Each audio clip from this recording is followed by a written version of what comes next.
Six heroes corner a black-winged angel named Lufasu as they declare an end to her dominance. One of the heroes slashes his sword through her as they then prepare a seal for her. Lufasu suddenly started praising the heroes, and that maybe they can even win against someone named Efreet. The whole thing is then revealed to be a video game, and that Lufasu was actually the avatar of a boy.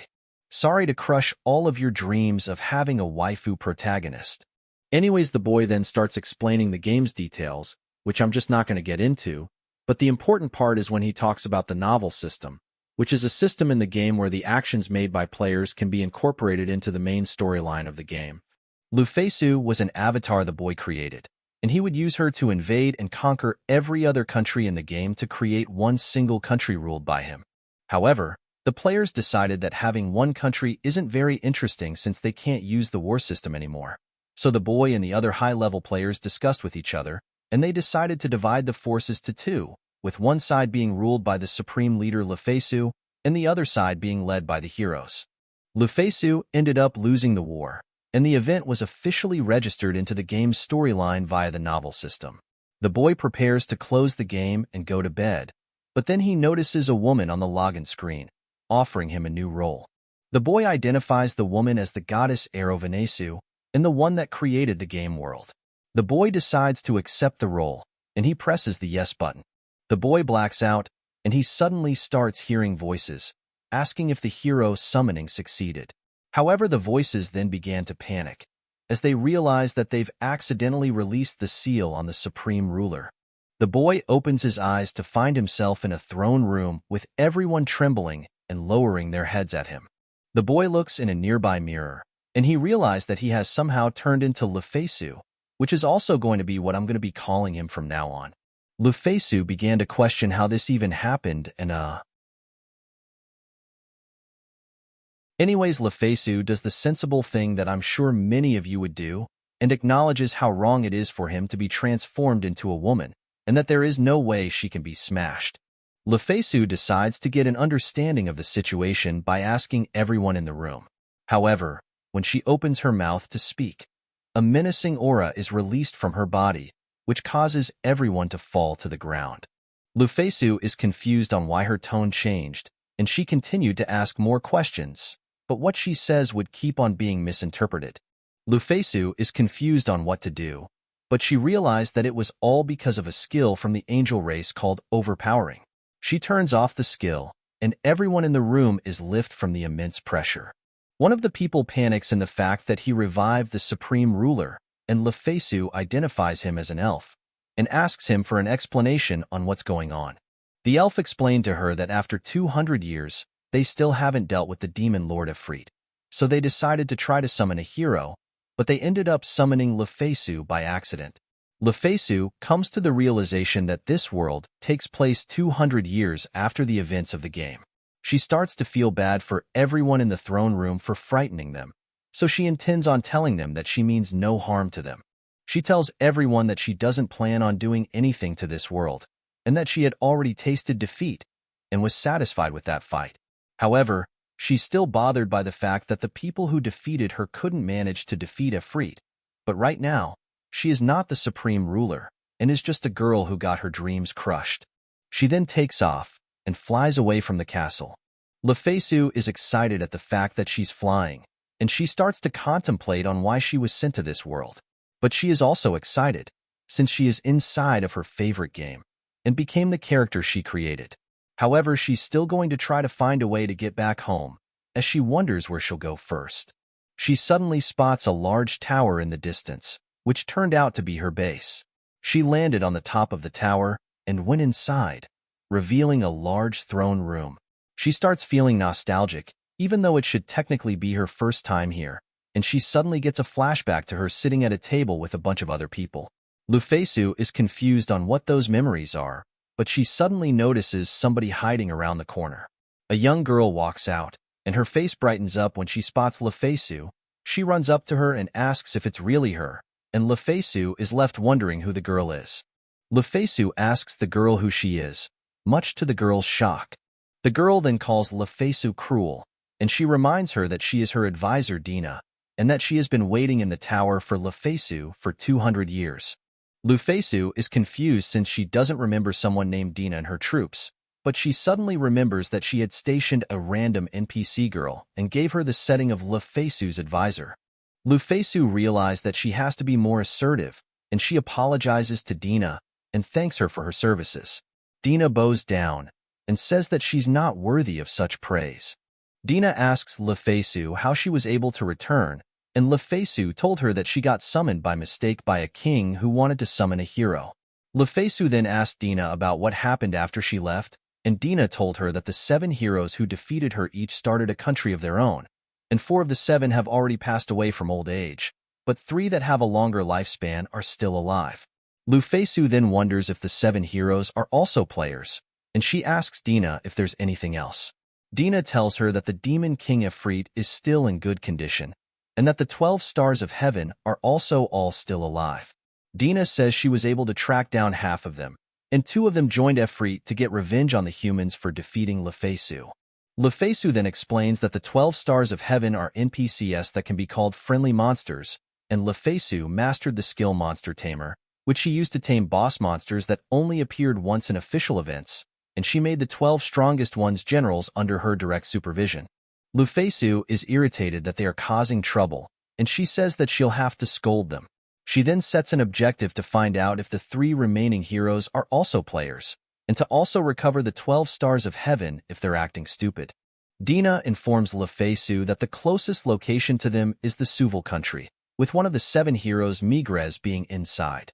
Then inside the nearby volcano is the Castle of the Dragon, where one of the 12 stars of heaven, Ares the Ram, is located, and that Ares is currently preparing for the invasion of Suval. Lufasu decided that Suval will be the next location that she is headed to.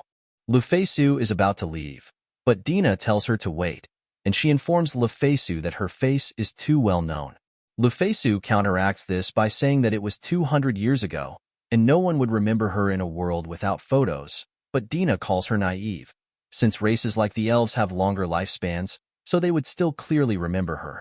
Dina then suggests Lufasu to get a job where the social status and background of a person doesn't matter. And that's how they settled on an adventurer job, just like literally every other iSky fantasy manga out there. Lufasu ended up accepting a commission that required her to exterminate some orcs that have built a nest near a village and have been kidnapping young women and stealing their food. Dina says that the goddess is probably grieving over creating things that are such failures, and she begs Lufasu to quickly get rid of the orcs. Lufasu then revealed that she still has all of her stats that she had from the game, and I'm just going to put them on the screen, since I don't feel like listing them all out. Lufasu can easily deal with the orcs due to her stats being maxed out, but the problem is whether or not she can actually withstand the sight of blood from killing something for the first time. Lufasu then uses one of her skills, Transmutation, to create a bunch of flying swords, which she hurls at the orcs guarding the entrance, killing them in an instant. Lufasu found the aftermath to be gross, and stated that the game is definitely an 18+. However, she is confused as to why her emotions haven't been stirred at all at the sight of this. Suddenly, an entire horde of orcs appear and charges at Lufasu. However, she found their movements to be way too slow, and she ended up easily killing the orcs. She then stormed through the entire lair, killing every single orc without even batting an eye. Dina then teleports the orcs' corpses with her special teleportation magic. She sent the corpses back to the tower to process into meat. Lufasu then uses her transmutation skill to create a giant arm, which she uses to smash the entire lair, since the orcs sent would have called for other orcs. Lufasu and Dina return to the village, and they're handed their reward money. However, the villagers are still concerned on whether or not more monsters would show up, and whether they'd have enough money to pay for more commissions. Lufasu overhears them, and she uses her transmutation skill to create a golem to defend the village. She then swiftly leaves the scene, as she departs for the country Suval. We then fast forward to Lufasu and Dina arriving in Suval. Dina asks Lufasu where they're headed first, and Lufasu said she would like to meet Migres. However, she would need to gather some information first, since there is still a lot to this world that she doesn't know about. Dina suggests they go to the library since it would be the most suitable place to fill up on Lufasu's lack of knowledge, and Lufasu agrees. They ask a local where the library is, and he offers to guide them halfway there. He then introduces himself as Gantz, a mercenary protecting the borders.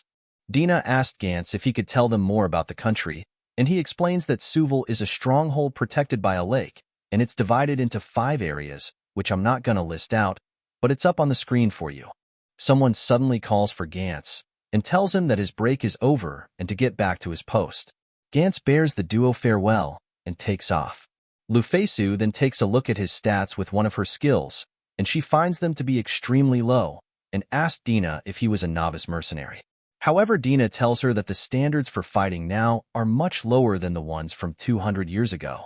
She tells Lufasu that you'd only have one life, so getting to level 1000 without losing your life is a seemingly impossible task.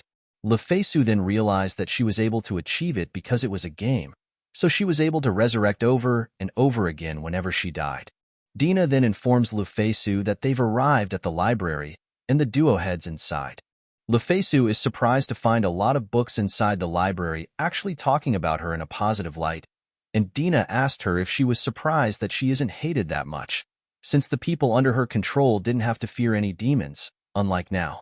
Lufasu then reads a book about her history, and it discusses how the humans rejected Lufasu, but they ended up pleasing the demons as a result of their biggest threat being taken care of. The 7 heroes rose an army of novices to fight against the demons, but they had lost their union due to the battle against Lufasu, so they ended up losing to the demons. As a result, 60% of the world became the demons' territory, and humanity currently controls around 30% of the world. The 7 heroes have been reduced to 3, with the 3 maintaining a temporary peace, and it wouldn't be surprising if the world were to suddenly collapse. Lufasu is shocked to learn that the world is on the verge of destruction. Suddenly, an earthquake begins shaking the entire library. Lufasu asks Dina how frequent earthquakes are in the country, and she tells Lufasu that they're very rare. Lufasu then remembers her giving the power to create earthquakes to a certain sheep, and she tells Dina that he is most likely coming.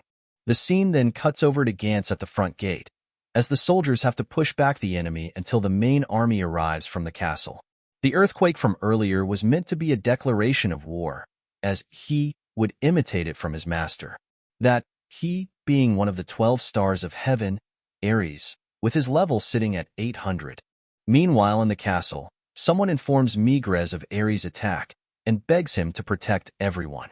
Migres responds by saying that he'll attack him with Revia.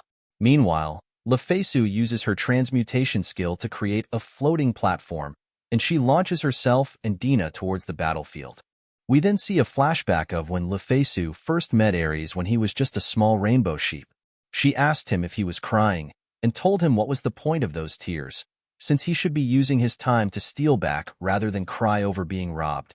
Ares then bites her arm in a fit of rage, and Lufasu tells him to come with her, and that they'll become stronger together.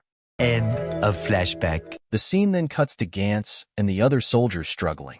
One of the monsters suddenly slices his leg, and Gantz's life starts flashing before his eyes, but he is suddenly saved by some water, as Migres has finally arrived on the battlefield, sitting on a wheelchair. The soldiers rejoice, as Migres then unleashes this water dragon thing named Levia, and ordered it to exterminate the monsters. Levia creates a bunch of spears using water, and it pierces every single monster with them. Lufasu is observing the battle from afar, and she uses her observing eye skill to look at Levia's stats.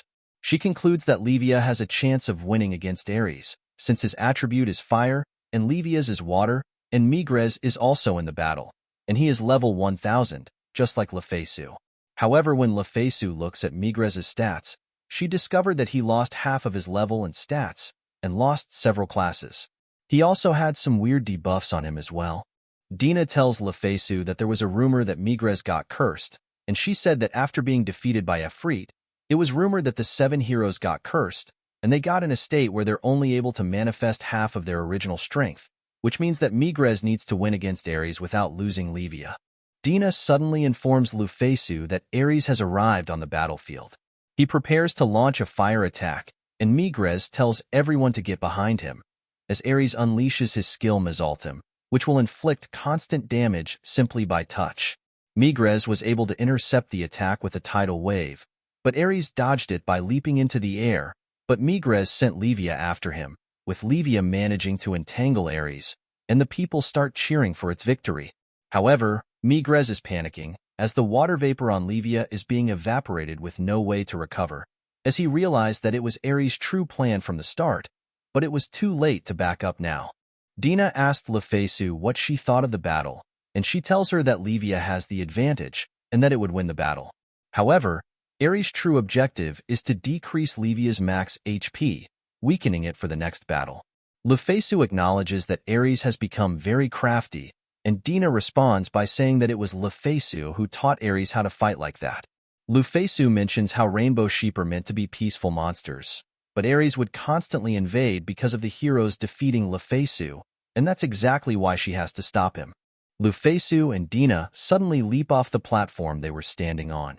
Lufasu apologizes to Ares and tells him that she's not looking for revenge, and that she also never ordered him to carry out revenge for her, as she then kicks him in the face, while telling him to cool off.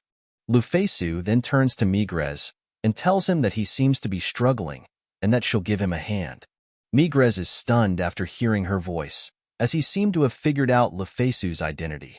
He suddenly tells Lufasu to wait, and informs her that there seems to be someone pulling the strings, and they're using Ares' desire for revenge. He tells her that if she is who he thinks she is, then be careful. Lufasu then takes off to confront Ares, since I guess she managed to kick him back 1,000 feet or something. Lufasu then recounts how Ares is actually the first of the 12 stars of heaven she met, and she suddenly refers to him as a crying sheep. However, Lufasu gets confused by this, since she doesn't remember a crying sheep in the game, and it's just like what happened earlier, where unknown memories would suddenly appear in her head. She then comes to the conclusion that perhaps the original Lufasu's memories are merging with hers. Lufasu finally arrives at Ares' location, and he asks her who she is. Lufasu suddenly releases her aura and takes off her disguise. Ares is in disbelief and says that Lufasu has died, and he calls her a phantom and tells her to disappear. Lufasu then suggests to test whether or not she's the real deal with their bodies, and I know what you're thinking, but she tells Ares to come at her and show her how much he's grown in the past 200 years. Ares charges at her with his full force, but Lufasu easily stops the attack and calls him cute as she proceeds to lift him up with only one arm. She then slams Ares into the ground, and she tells him that he doesn't need to hold back. Ares then unleashes all of his fire power, but Lufasu was able to easily block the attack, and she tells him that she's going to pat him for 200 years worth of patting, as she then proceeds to slam Ares back into the ground. She then raises her fist to deliver one final punch. She then approaches a battered-up Ares and tells him to come with her. A flash of light suddenly envelopes Ares, and a girl suddenly drops down from the sky. The girl then embraces Lufasu's boingers and starts crying. Lufasu then notices that the girl has rainbow shiny hair, and she realized that the girl is somehow Ares. We flash back to Lufasu when she first caught Ares, and chatting with the players of the 7 heroes. She asked them what the design for Ares should be, and one of the players, Mafahl, suggested to make him look like a beautiful girl. Lufasu tells him that Ares is a guy, but Mafahl responds that they're currently living in an age of traps. And honestly, he's not wrong at all. And that is basically the story of how Ares ended up looking like a cute girl, something that Lufasu regrets. And I bet some of you are mouthing inside, since he's no longer smashable. Lufasu asked Ares if he's calmed down, and he responds yes. She then takes a look at his stats, which I'm not going to bother reading all of that out. Lufasu tells Ares that she's on a trip to take back all the 12 stars of heaven, and that Ares is the first one, and she asks Ares to come with her. Ares realizes that he's the first once again, and he starts crying tears of joy. He embraces Lufasu and agrees to come with her. He then acknowledges Dina's existence, stating that he does not recognize her, much to Dina's shock. Dina teleports in front of Ares, and irritatingly asks him if he really doesn't remember her. She then reminds him that she was the one who always stood behind Lufasu. Ares suddenly realizes that Dina is the low-profile person who blended in with the background, which Dina felt insulted by. Lufasu then tells Ares she has something to ask him, and asks him why he invaded Suval. Ares responds that he couldn't forgive the humans who betrayed Lufasu, and that one of the heroes was idolized for it. Lufasu suddenly remembers that Migres had told her earlier that there was someone else pulling the string behind Ares. She then questions Ares about it, and Ares begins to stutter.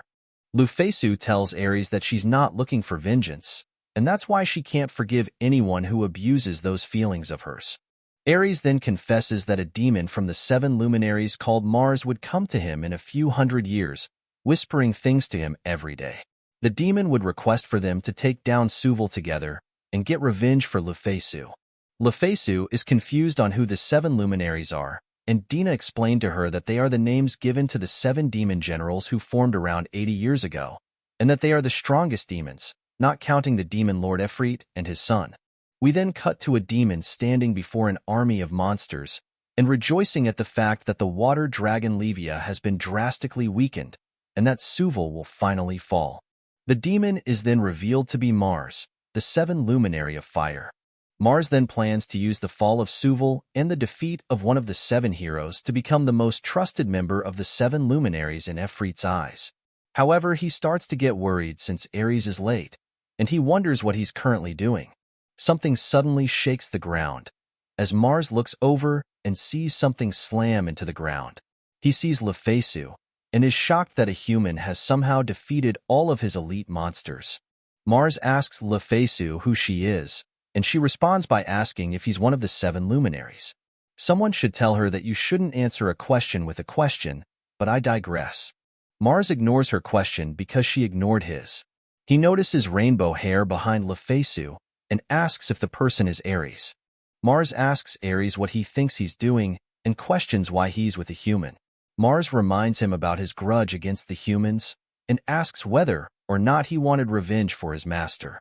Ares tells Mars to not misunderstand him and that he still can't forgive the humans and the 7 heroes, but the people rejoicing after his revenge will not be Lufasu, but Mars and the demons. He tells Mars that he'll no longer help the demons and that he'll stop him right here and now. Mars says that Ares was his trump card against Levia, so he patiently waited, and now he has no more use for him. He then laughs at Ares, telling him that he has no chance of survival by making an enemy of the demons, since he's going against Efreet. Mars then claims that he'll personally dispose of Ares. Ares attempts to fight back, but his wounds still haven't healed from the fight with Levia. Lufasu tells Ares to stand behind her, and that she'll fight Mars in his stead. Mars tells her that it's cool that she cares so much for her friend, but questions whether or not she is able to beat one of the 7 luminaries. He then unleashes his attack and starts going on this boring and egotistical monologue while dashing around the battlefield instead of just attacking Lufasu head-on for some reason. Lufasu then tells Mars to shut up as she punches Mars into oblivion. That was easy. As Mars is sent flying away, he manages to get a good look at Lufasu and realizes that he was actually fighting against Lufasu Mafahl. Lufasu is surprised that someone who is considered to be a general is so weak, and his level should be around 300. Dina explains to her that although humanity lost against the demons also suffered casualties, and that they lost almost all of their powerful demons. Lufasu comes to the realization that currently in this world, the demon Lord Efreet is the only one who is able to stand up to her. Lufasu then returned to Migres and told him how she casually defeated Ares and Mars from the 7 luminaries. Migres then comes to a realization, and he invites Lufasu and Ares to his residence, much to Ares' annoyance. Also gotta love how he completely ignored Dina's existence. When they arrive back at the city, they are greeted by the city lords, who Lufasu compared to orcs in clothes. They started telling Migres to be careful, since he is way more important than those peasants from the commerce area. Migres asked Lufasu if she was shocked that the people at the top who were supposed to protect everyone else can only think about themselves. Lufasu asked Migres if that was what he wanted to show her, and Migres confirmed it, saying that he wanted her to see the proof of his mistake. The group finally arrived at Migres' house, and he asked Lufasu if she would show him her face. Lufasu took off her disguise, revealing her identity, which Migres had already figured out. Lufasu has completed one of her objectives by finding Migres, and all that's left is for her to check whether or not he is also a player like her. She begins to greet him. However, she is then left shocked by the scared expression on his face. Lufasu realized that Migres is a resident of this world, and that's why he looks at her with such fear and regret, since he would have known that the fight between Lufasu and the 7 heroes was all staged. Migres asked Lufasu why she returned to this world after so long, and if it was to sneer at them for falling so low. Lufasu then talks about all the books criticizing the 7 heroes in the library, and she asked him if he was the one who wrote them. She then asked Migres if he felt guilty by allowing the demons to invade by defeating her. Lufasu tells him that it's fine to feel proud for winning, and that the Migres she knows would follow the path he thinks is right, and that even though she lost the battle, she does not have any regrets about it. Migres is confused and asked why she didn't have a grudge against the 7 heroes, since Lufasu had everything under control until it was ruined by their betrayal. However, all of that to Lufasu was simply just a game, so she doesn't actually feel anything. So she decided to just reply with some random answer, and told Migres that the people revolted since she was not worthy enough to be their leader, and that the heroes standing up to her shows that her abilities are lacking, so she doesn't have any reason to hate him. Lufasu then tells Migres to stop blaming himself, and that he's so pitiful now that she can't even look at him anymore, and he's meant to be the hero for all the people in this country. Migres then thinks back to 200 years ago, when he and all the heroes and Lufasu were hanging out together. Migres said that he thought elves are way too shut in, and that his dream is to someday build a country where elves can live proudly.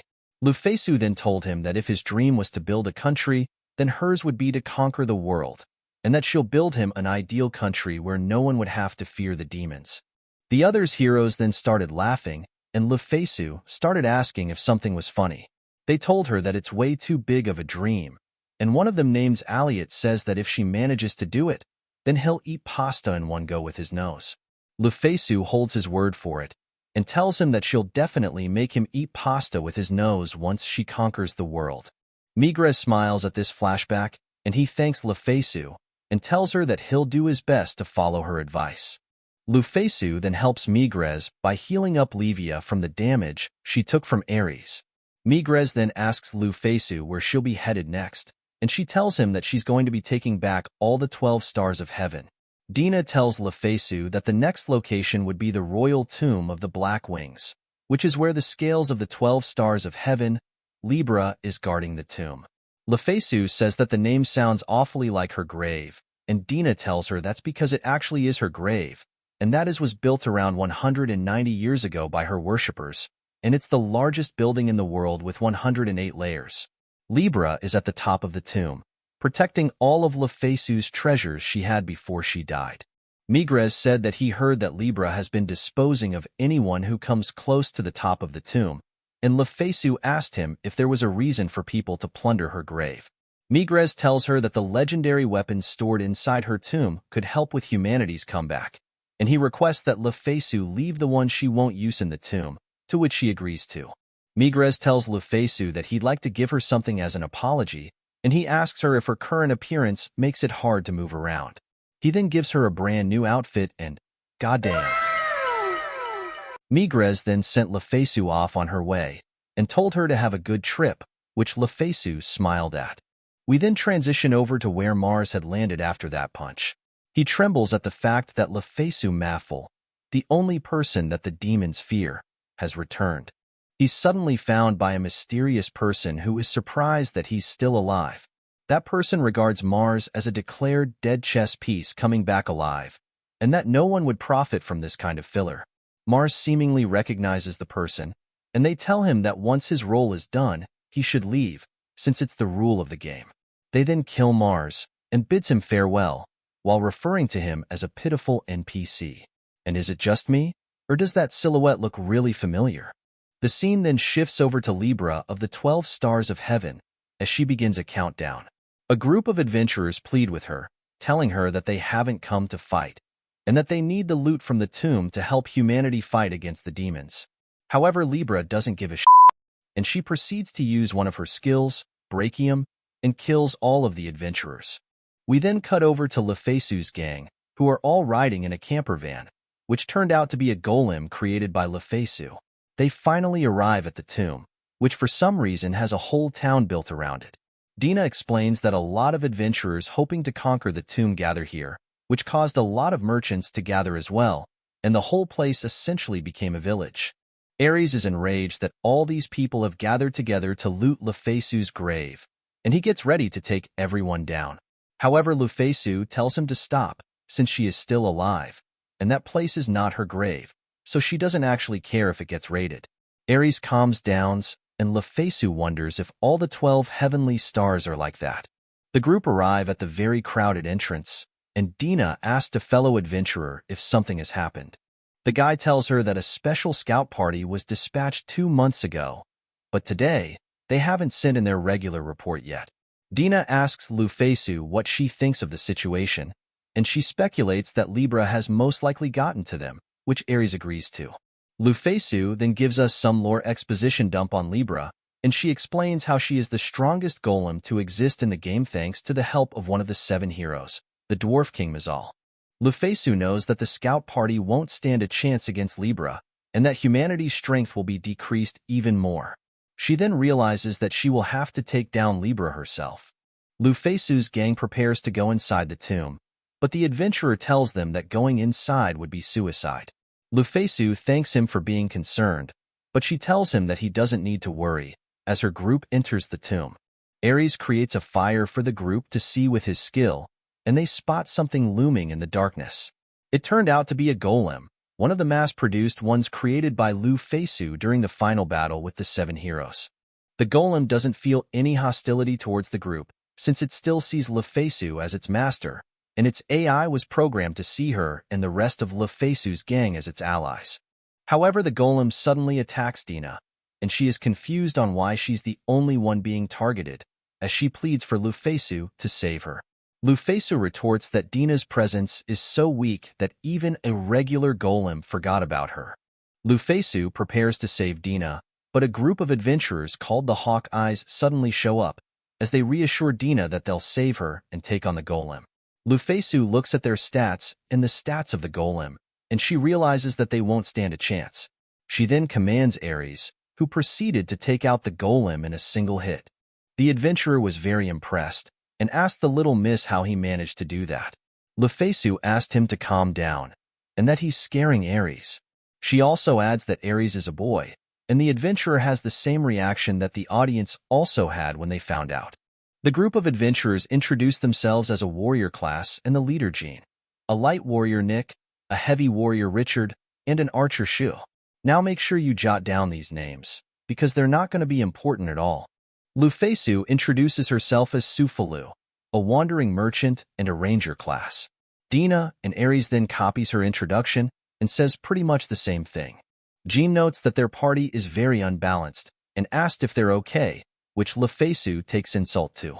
She then reassures him and says that their levels are very high, and Jean takes that as them being a muscle-brained party despite their gorgeous appearances, and Lufasu gets even more pissed. Jean then reassures Lufasu and told her that his party will accompany them from this point, and Lufasu regards them as unwanted help. Lufasu was about to reject the offer, but Dina interjects and accepts it. Dina then tells Lufasu that they should use what they can use, and that the adventurers are the one who chose to tag along. Lufasu realized that Dina wants the adventurers to act like a tank, and it's not a bad strategy, but it's against her good conscience, and that they'll just pretend to beat monsters by cooperation while it's actually just her and Ares doing all the work. The group arrive at floor 106 of the tomb, which Jean was not expecting to get to in just a few days. He then boasts about their strength, but Nick tells him to not let his guard down. The group suddenly stumbles upon a pile of corpses, which they realized was the scouting party. Nick theorizes that they fought against the golems, but it ended up with a double KO, but Lufasu doesn't believe it, since the golem they faced is a level 600, and the highest level golem she's ever made. She theorizes that the group sacrificed their lives so that they friends can go on to the top. However, she realized that the golem is also dead. She comes to the realization that since golems can't recover HP, the 200 years of damage must have built up and worn it out. Jean's party prepares to get to the top floor and defeat Libra, but Lufasu tells them to stay put. Jean asks if she's planning on going in by herself, and that it's reckless. Lufasu told him that she's the only one here who can survive Libra's first attack, and Jean questions who she is. He recounts how she crushed the golems so that they wouldn't fight them, and she talks if she also knew Libra personally. Lufasu asks him why she should answer him, with a menacing glare, as she then proceeds to climb the stairs to the final floor.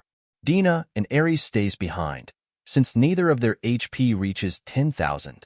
Lufasu enters the final room, as a voice identifies her as an intruder and gives her 10 seconds to leave. The voice reveals themselves to be Libra of the scales from the 12 heavenly stars, and says that she'll use force to remove the intruder. Lufasu removes her disguise, leaving Libra in complete shock. Libra scans Lufasu and found a 99.999899965% chance of her being the real Lufasu. However, she also found the probability of her surviving the battle against the heroes to be less than 1%. The contrasting percentages causes Libra to malfunction. Lufasu tells Libra that she's going to go over and repair her. However, Libra warns her that if Lufasu comes any closer, and she will attack. However, Lufasu doesn't care, and proceeds to take another step, asking if Libra was going to stop her. Libra then unleashes her skill and attacks Lufasu with her move Brachium. The attack hurts Lufasu, and she feels the burning heat from it. Her HP starts drastically decreasing. However, an attack of this level at the end of the day is nothing for Lufasu. She easily withstands to attack, shocking Libra. She then gets in front of Libra's face, and Libra attempts to slash her. However, Lufasu easily blocks the attack as she then touches Libra and proceeds to heal her. Dina then rescans Lufasu and determines the odds of her being real is at 100%. She then proceeds to terminate the mission of guarding the royal tomb, as she collapses into Lufasu's chest. Lufasu then wonders how she'll explain everything to Jean's party. She brings Libra downstairs, and Ares greets her. She then notices that Jean's entire party have on blank expressions. She asks Dina what happened, and Dina explains to her that she planted fake memories inside of them to make them think that they were the ones who cleared the dungeon. That way, no attention would be drawn to Lufasu. Lufasu asks Dina if that was her plan from the beginning, and Dina asks her why else would she want to bring such an obvious hindrance with them. Lufasu's party reached the top floor, and they gathered the treasures that they needed, while leaving the rest for the humans. The party rests at a nearby forest, however Libra is not waking up. Dina suggests Lufasu to order her to get up. Lufasu orders Libra to wake up, and Libra begins to move.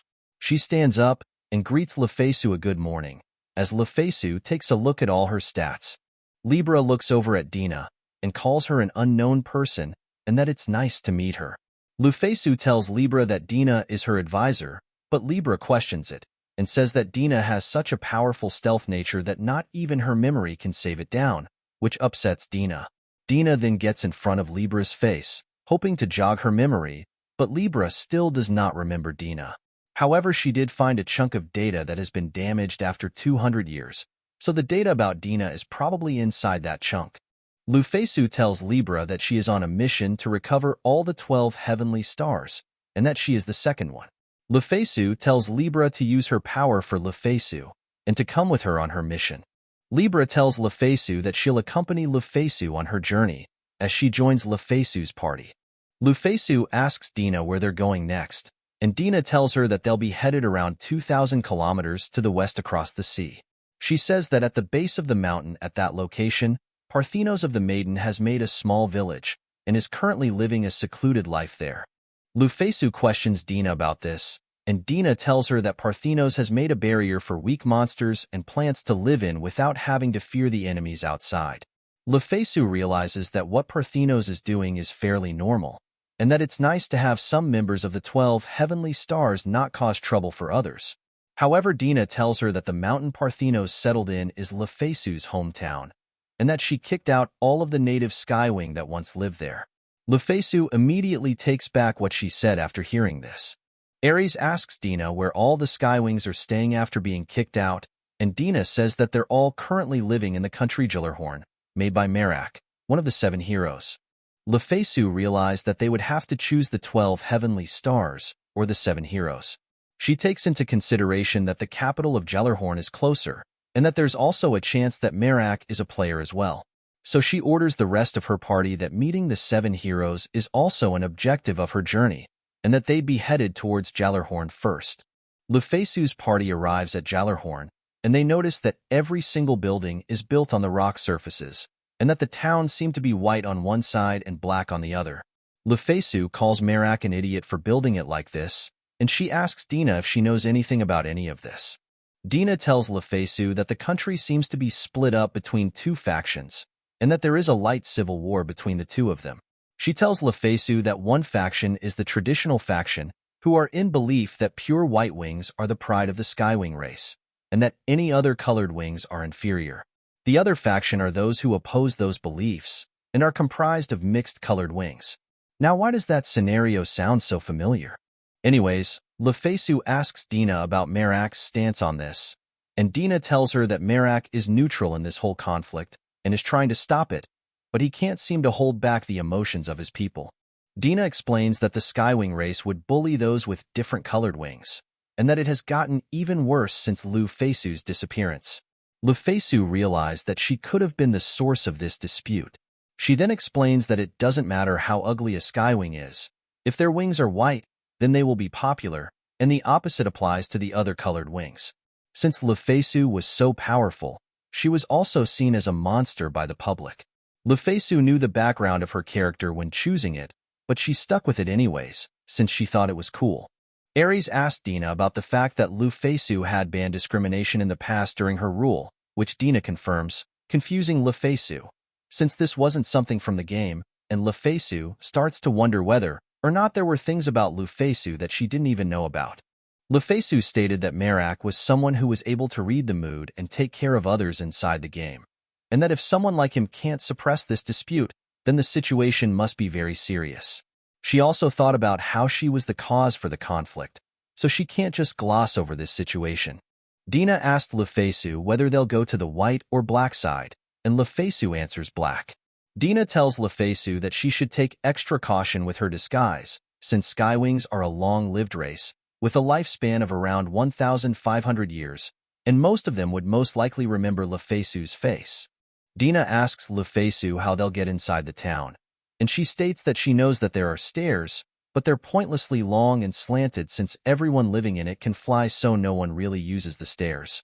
Dina panics and tells Lufasu that she really doesn't want to climb those stairs, and Libra tells her to calm down, since she will carry everyone inside.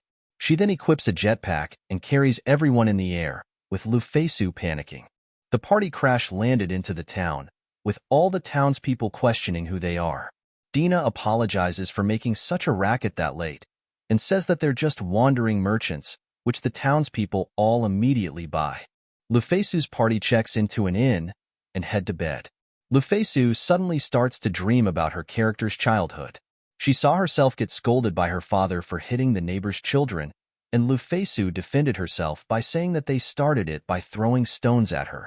However, her father tells her to shut up, as he proceeds to beat her, while telling her that he doesn't remember raising her like that. Lufasu retorts that of course he doesn't remember, since he never raised her from the start, and all he ever did was yell at her and abuse her. She then sees Lufasu's father and family living inside a mansion, while Lufasu is living inside of a small shed outside. She curses the god of creation for having her feel all of this, just for having different colored wings.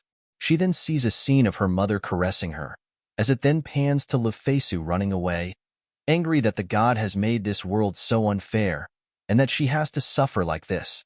She then determines that no one in this world would help her, and that's why she decided to become stronger than everyone else, and that she'll save her mom from her miserable life. She then vows that she'll take all the unfairness and unreasonable things in the world, and mow them all down without leaving a single one behind. Lufasu suddenly wakes up, being confused on what she just saw. Libra came over to check on her, surprising Lufasu, and she asks Libra what she's doing there, and she responds that guarding her mistress is her duty. Libra tells Lufasu that her pulse was raising, and Lufasu reassures Libra, telling her that she simply saw an old dream.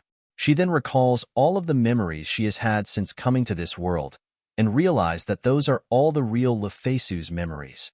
However, the only one inhabiting Lufasu's body is her, and she starts to wonder what happened to the real Lufasu's soul. We then flash over to the Demon King's castle, where the 7 luminaries are holding a meeting.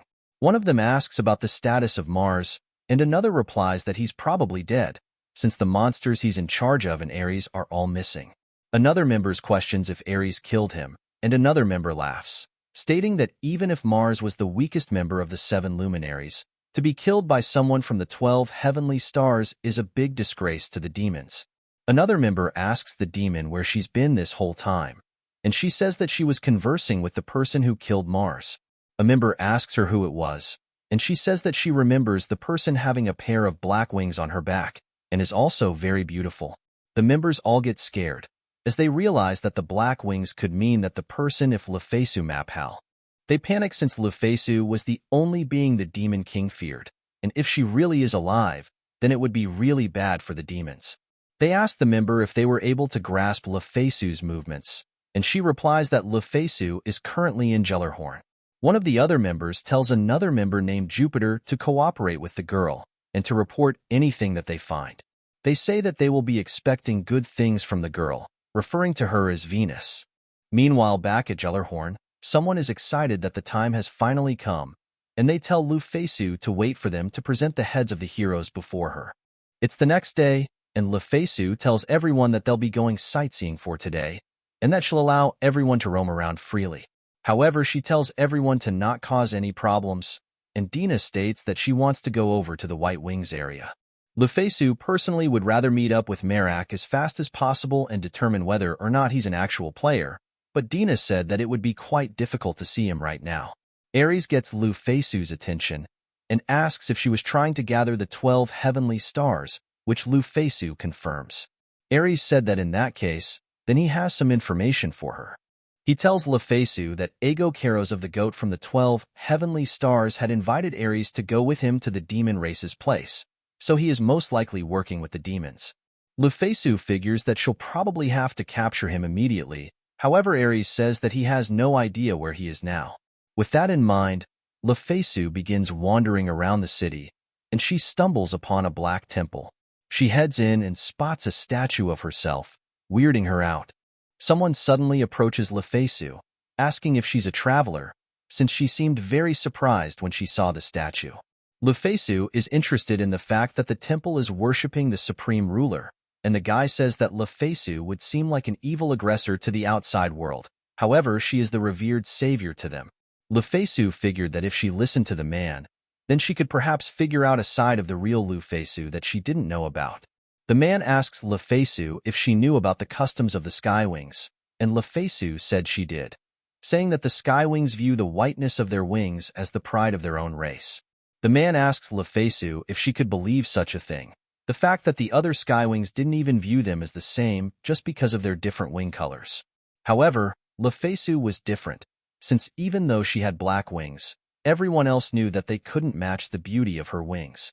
He explains that after Lufasu conquered all the countries, she forbade any discrimination between the Skywing race and treated everyone as equals. Lufasu suddenly feels awkward, since the guy was simping so hard for her. She tells the man that he's forgetting something, that one of the 12 heavenly stars, who are subordinates of Lufasu, was the one who snatched away their hometown.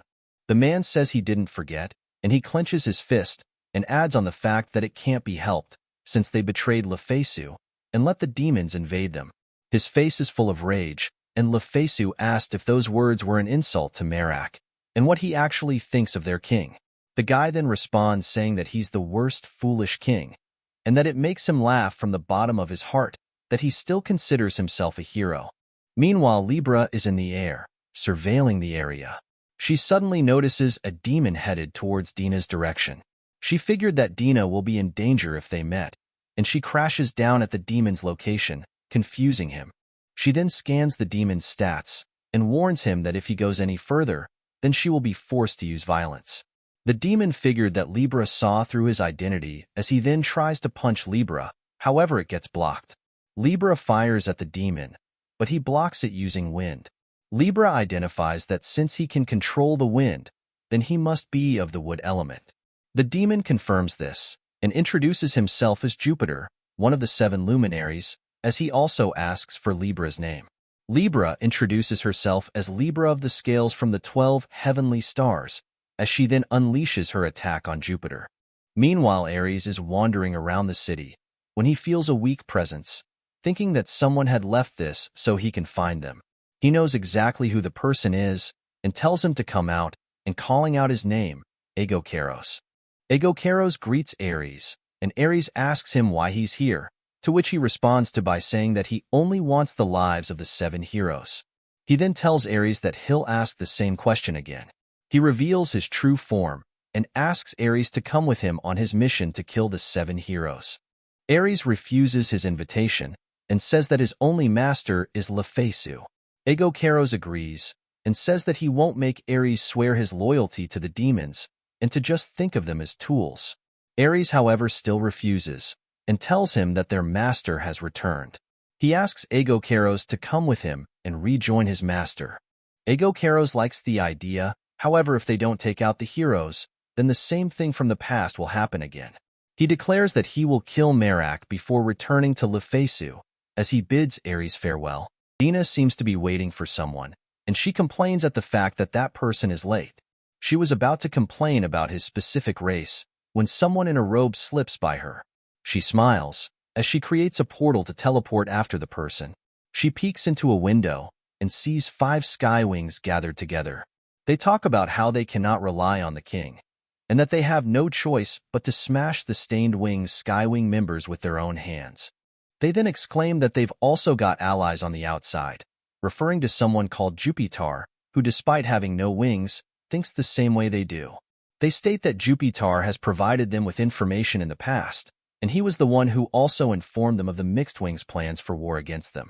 The group are wondering where Jupiter is currently at, since he was supposed to meet them here.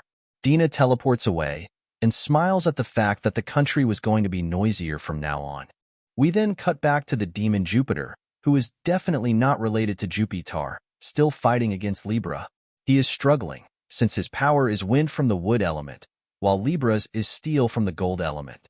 She also weighs a ton, which is honestly quite rude to say to a lady, but his wind can't blow her away at all because of that, making Libra the worst possible matchup for him to fight. Jupiter puts on his disguise and gripes at the fact that he has to retreat. He uses his wind to escape, and Libra swears that she'll definitely bring him down the next time they meet. Lufasu's party regrouped to share the information they gathered. Dina shares that the White Wings seem to be preparing themselves for war against the Mixed Wings, and there's someone named Jupiter, which Dina theorizes is a fake name, who is riling them up to take action. Libra shares that she met one of the 7 luminaries, Jupiter, and that they engaged in battle. Lufasu asked Ares if anything had happened during his walk, and he said nothing had happened. Lufasu shared what she found, and said that there is a bronze statue in the Black Town that they're worshipping, which is most likely provoking the White Wings even more. She added that it would be bad if this country and Merak were both destroyed. Dina adds on to Lufasu, and said that if the country fell, then it would destroy the balance the 3 heroes made, and that it's going to give a chance for the demons to invade. Lufasu declares that the priority is to capture both Jupiter and Jupiter. Lufasu then comes to a realization, and she's pretty sure that Jupiter and Jupiter are the same person. Libra tells her that she has come to the same conclusion, since the direction that Jupiter walked in was towards Dina's location. Dina adds on to that, and said that she was tailing a suspicious person into a hidden house where they were supposed to meet Jupiter. So that means that Jupiter was most likely headed towards that house Dina found. Libra then adds on the final piece, which is Jupiter was disguising himself as a human when she found him. Lufasu then concludes that it's very obvious that Jupiter and Jupiter are the same person. Dina understands the agenda and says that all they have to do is capture Jupiter and push all the blame onto him. We then shift over to Jupiter, who is furious at the fact that his plan was foiled by Libra. His plan was to disguise himself as Jupiter to stir up conflict between the Skywings, and then take out Merak after the Skywings have destroyed each other. Someone suddenly approaches Jupiter, making fun of the fact that he was severely beaten up. Jupiter is angry and tells the person that it was their job to keep Lufasu in check, and that was the whole reason they even approached Lufasu in the first place.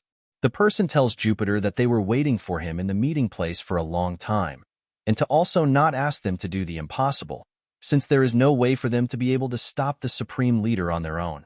They tell Jupiter that they will be able to temporarily restrain Libra for about 20 minutes. Jupiter tells them to keep their promise, and he gives them a magic stone to signal him once Libra is restrained. He once again gets their reassurance, revealing the mysterious person to be Venus from the Seven Luminaries. We cut over to Lufasu's party, where Libra informs Lufasu that she hasn't seen Dina in a while. Lufasu tells her not to worry, since Dina can use teleportation magic, and she probably went back to their base to collect money.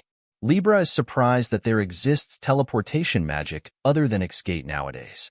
Lufasu suddenly feels a bit weird about that comment, since teleportation magic did not exist 200 years ago, and it also did not exist in the game. Dina returns and announces that she's back from shopping, and both Lufasu and Libra corner her. They then interrogate her and asked her if the teleportation magic she used is Xskate.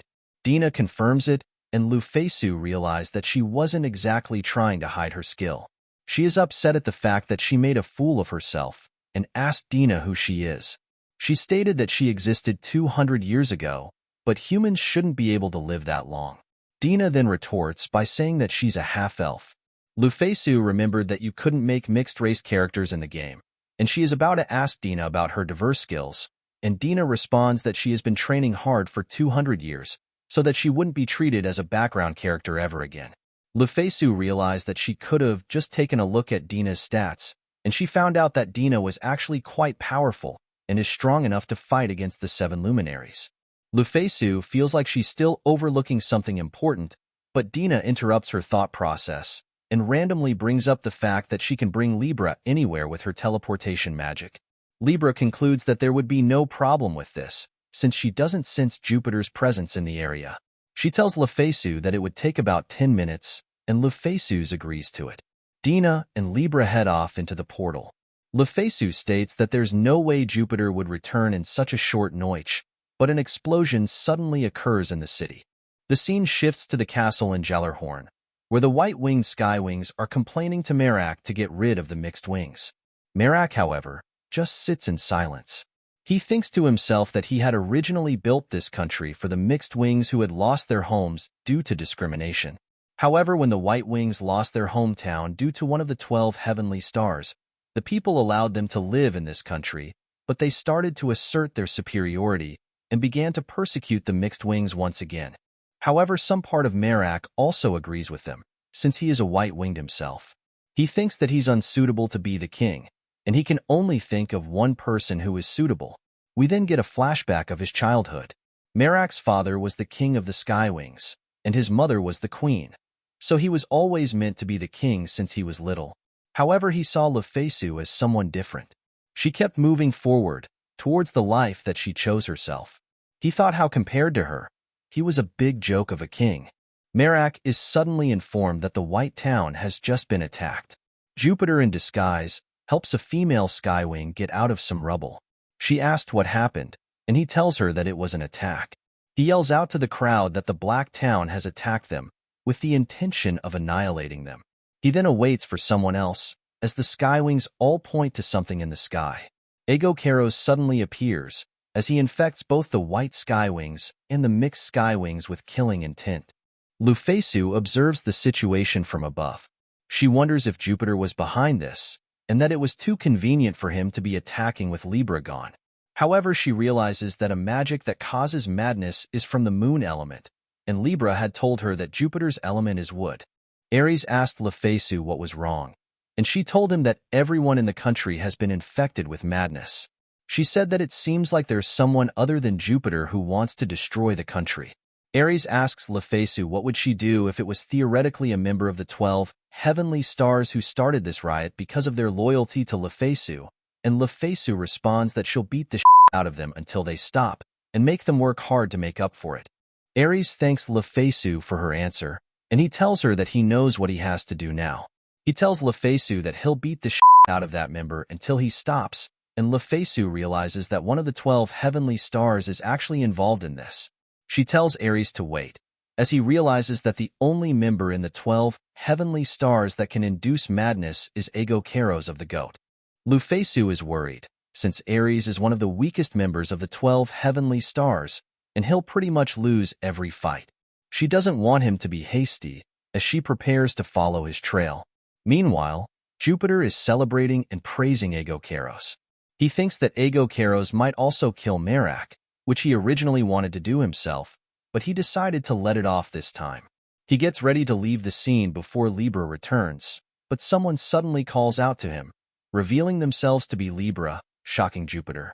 Jupiter doesn't believe it, since Libra wasn't supposed to be able to return before 20 minutes was up, and he's furious at Venus, since she only had one job to do, and she still failed. Jupiter attempts to escape with his wind magic, but Libra predicts his movement and slams him to the ground. Jupiter is frustrated since Libra is able to predict his movements, and he uses wind magic to silence everything in his surroundings so that he can get away. However, Libra still manages to catch him, since having one area be completely silent in a noisy town that's in a riot is strange. No matter where Jupiter hid, Libra would just keep on finding him. Jupiter is in complete shock and terror, and Libra announces that if he keeps on trying to escape, then she'll attack him with her move Brachium, which is said to be the most destructive power between the 12 heavenly stars. She begins to count down, and Jupiter begged her not to shoot him and surrenders. He then pees his pants and faints from fear, and Libra declares her mission accomplished. Meanwhile, Aries meets up with Aegocaros, and Aegocaros asks Aries if he's there to stop him. Aries suddenly attacks him, but Aegocaros blocks the attack, as Aries tells him to stop infecting the people with madness, since it's not something that Lufasu wants. Aegocaros, however, tells Aries that it's his way to prove his loyalty to Lufasu by killing the 7 heroes, as he unleashes his attack called Luna Shooter. Aries blocks the attack, but Aegocaros unleashes another attack called Lunatic Rain, which hits him. He is worn out, but he uses his skill Messer theme and charges at Aegocaros, declaring that he will definitely stop him. However, Aegocaros fools him with an illusion, as he unleashes his ultimate attack, Deneb Al-Jidi, and fires it at Aries. However, Lufasu suddenly appears and blocks the attack, asking Aegocaros what he was thinking, trying to kill his own ally like that. Aegocaros tears up at the sight of Lufasu, and he starts bawling his eyes out. Lufasu feels awkward since she was originally planning on beating him up, but she changed her mind since Aegocaros was so genuinely worried about her. She tells him to release the citizens from their madness, and she'll forgive his actions. She then tells him to lend his power to her instead of the demons, and that she's on a journey to reclaim the 12 heavenly stars, and he's the third one, to which Aegocaros agrees to. He takes on a human form and joins the party. Aries feels weird since Aegocaros didn't agree to stop when it was him telling him to, but at least they were able to prevent the civil war from happening. However, Aegocaros retorts by saying that the citizens won't stop even after he dispelled his magic, since his magic only amplifies the negative energy that already exists inside of people, so all he did was give them a little push. Dina suddenly appears out of nowhere, declaring that there's a way to stop the civil war. Lufasu asked her where Libra was, and Dina tells her that Libra had sensed Jupiter's presence and went after him. Dina said that if they were able to bring Jupiter in as the mastermind of everything, then they can direct all of the Skywing hatred onto him. Aegocaros suddenly brings up Dina to Lufasu and asks whether she's the advisor with great stealth skills that always blended into the background, and everyone was shocked that he actually recognized her. Meanwhile, the White Wings and the Black Wings are currently at a standoff against each other. Someone suddenly yells out at them to stop, revealing himself to be Merak. Lufasu observes Merak and notes that his appearance is the same, but he's somehow missing a wing. She looks at his stats and found out that he lost his wing to the Demon King. Dina adds on that it's the same thing that happened to Migrez's leg, and that 200 years ago, after the Demon King defeated the 7 heroes, he cursed them and stole a piece of their body from each of them. Something suddenly drops down from the sky, which was revealed to be Libra carrying a tied-up Jupiter. Migrez seems to recognize the golem, but Dina interjects and tells everyone to calm down and listen to her. She introduces him as Jupiter of the 7 luminaries, and says that some of the white-winged Skywings would probably recognize his face.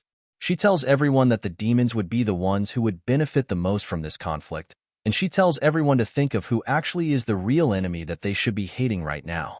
Dina secretly smiles, which Jupiter takes notice of, and he seems to recognize Dina. However, he gets cut off by all the Skywings who wanted to kill him.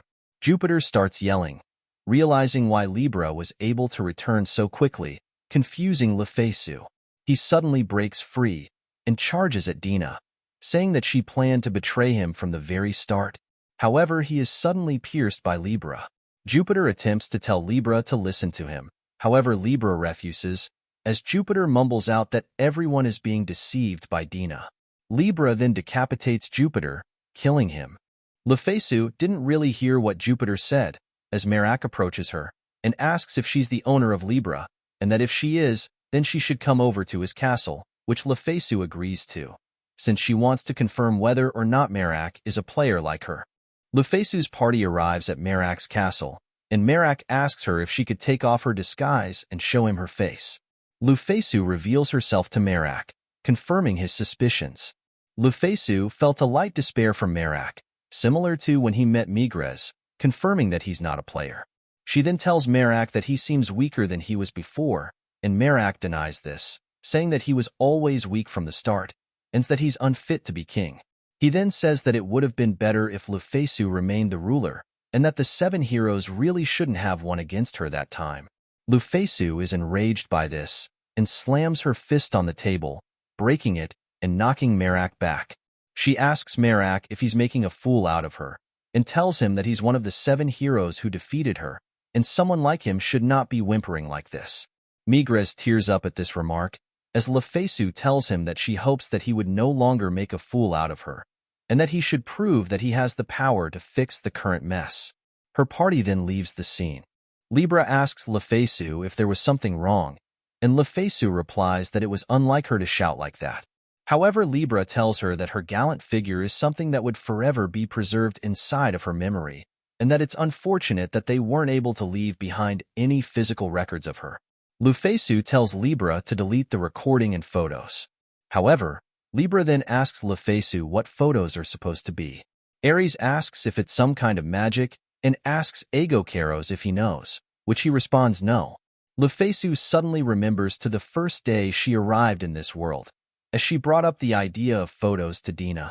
However, Dina somehow knew what photos are. Lufasu tells Dina that she has something she wants to discuss with her privately, to which Dina smiles at.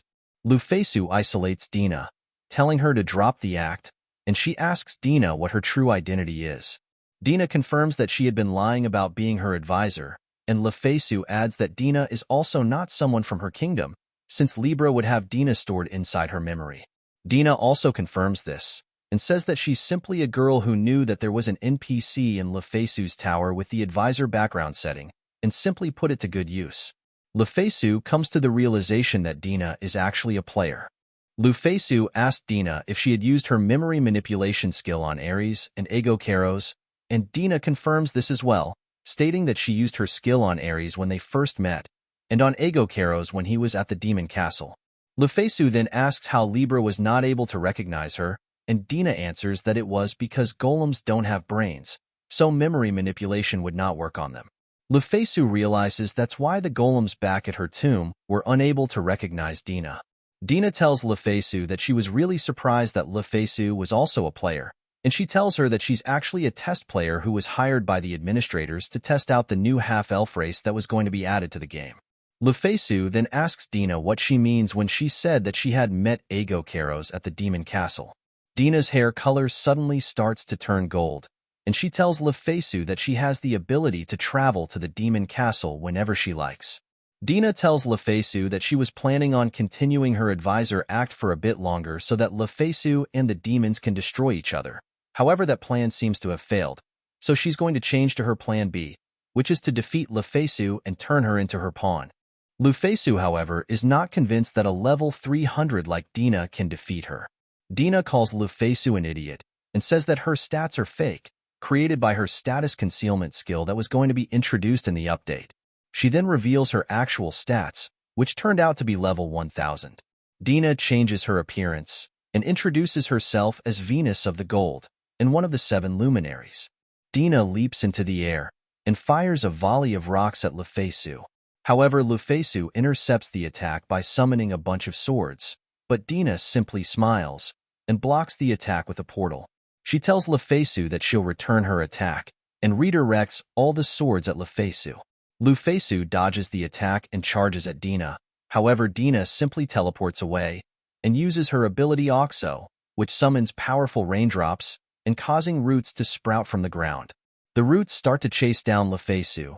However, Lufasu simply destroys all of them with a single kick. She charges at Dina again, to which Dina responds by teleporting away again.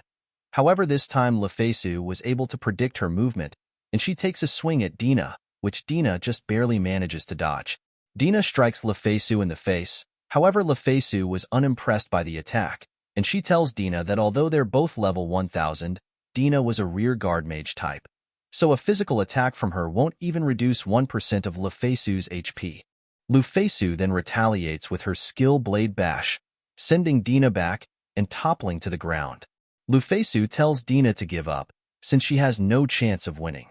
Lufasu explains how one of the 7 heroes, Migrez, was also a rear guard mage like Dina. However, Migrez took many countermeasures for any fights against vanguards, which Dina did not have any of. Lufasu concludes that Dina must be a test player who doesn't actually play the game itself. Dina asks Lufasu if she's going to forgive her, and Lufasu mentions how Dina had previously helped her on numerous occasions, and that it was her own fault to be deceived by Dina. Lufasu tells Dina that she doesn't resent her, and asks for the reason why Dina wanted Lufasu and the demons to destroy each other. Dina, however, is furious, and uses her attack Dawn Star, which summons a giant meteor in the sky. Dina hops into a portal, gloating as she asks Lufasu what she'll do, since the 12 stars would most likely be fine from the attack, but the citizens in the kingdom and Merak won't be. Lufasu accepts Dina's challenge and prepares to intercept the meteor. She uses her skill Iron Fist and strikes the meteor, shattering it to pieces. Dina drops to her knees in defeat, bewildered at what just happened. Lufasu asks Dina if she still wanted to continue, and Dina admits defeat. Lufasu asks Dina if she can tell her everything now. Dina tells Lufasu that she arrived as a test player right after Lufasu was sealed. She explained how numerous players who weren't written in the novelization began to disappear and leaving no traces, as if they had never existed. Because of that, Dina came to the conclusion that the world is actually the novelized version of the game. Lufasu recaps what the novel system is, and explains that it's a system where players' actions in the game can become a novel and be incorporated into the game's actual story. Lufasu does not like the idea of the world being based on the novel version, since there were not a lot of players who had been novelized. Dina explains how the people she met were the only friends she had in this world, but says how they all eventually perished. Dina explains how she loathed the demons for taking away everything she had, but no matter how many demons she killed, she didn't stand a chance against the Demon King. Dina decided the best she could do was infiltrate the 7 luminaries and try her best to slow down the demon's invasion. Her plan was to get Lufasu to fight the Demon King, hoping that she could potentially defeat him. Dina begins to recount to Lufasu about how she tricked Jupiter. However, Lufasu has a strange feeling inside her, as if something about Dina's story wasn't adding up. Lufasu overlooks this and asks Dina if she's her enemy. Dina answers no, however she did try to use her, which is basically the same as having hostile intentions. However, Lufasu tells Dina to continue serving her, confusing Dina. Dina stutters and asks Lufasu if it's really alright, and Lufasu says that she still hasn't repaid Dina's favor for helping her countless times. Lufasu adds that the concept of having an advisor scheming behind her back sounds pretty interesting to her, and that it's also useful to have a dangerous subordinate on her side. Dina asks Lufasu if she's really a player and not the real Lufasu who received the player's memories, and Lufasu laughs it off, saying that there were numerous times where their memories were mixing up, so she's not even sure about it anymore. Lufasu tells Dina that she had finally met someone from her original world, so she can overlook what she has done to some extent. Lufasu concludes that since Migrez and Merak were both not players, then it's very likely that the last of the 7 hero who's alive, Bennett Nash, isn't a player either, which means that her and Dina would be the only irregulars in this world. She extends her hand out to Dina and tells her to come with her and to use her strength to serve her. Dina transforms back to her original appearance and accepts Lufasu's proposition to be her advisor until the day the Demon King is defeated. Dina kneels down and officially joins Lufasu's party. The scene shifts over to the castle in the country of Jallarhorn, where the White Skywings are pleading with Merak. They tell him that even though they had been deceived by the demons, it was only because they wanted the country to be better, and that Merak didn't even listen to their pleas. Merak told them that he didn't give them permission to speak, as he unleashes his intimidation skill and began to discipline the Skywings. Merak thinks to himself that he doesn't like acting like this. However, it's his duty as a king so that his subordinates won't look down on him. He smiles and tells Lufasu that he'll get over all of his problems. Meanwhile, Lufasu, who's sitting inside her van, senses Merak's intimidation and smiles. Lufasu turns over to Ego Karos and asks him if he has any useful information from working with the demon folk. Ego Karos says that he's heard news that the kingdom of Levitine has begun to move. Lufasu didn't know what that place was, and Dina explains that it's a kingdom that was founded by the Sword King Aliath, one of the 7 heroes, and it's also the kingdom where Lufasu was first summoned. Ego Karos adds that it seems like Levitine has finally succeeded in summoning a hero. The scene cuts over to the throne room in Levitine, where the elf mage that had summoned Lufasu is crying tears of joy, as he had finally summoned a hero. A high school boy sat in the center of the throne room, confused on where he is. A boy reminisces about his policeman dad and how he had always looked up to him. He told his dad that he wants to be a policeman when he gets older and asks what he's supposed to do to achieve that. His father tells him that he needs to become a person who wouldn't hesitate to help out people in trouble. The boy's name is Minamijuji Sei, an all-around very average Japanese high school student.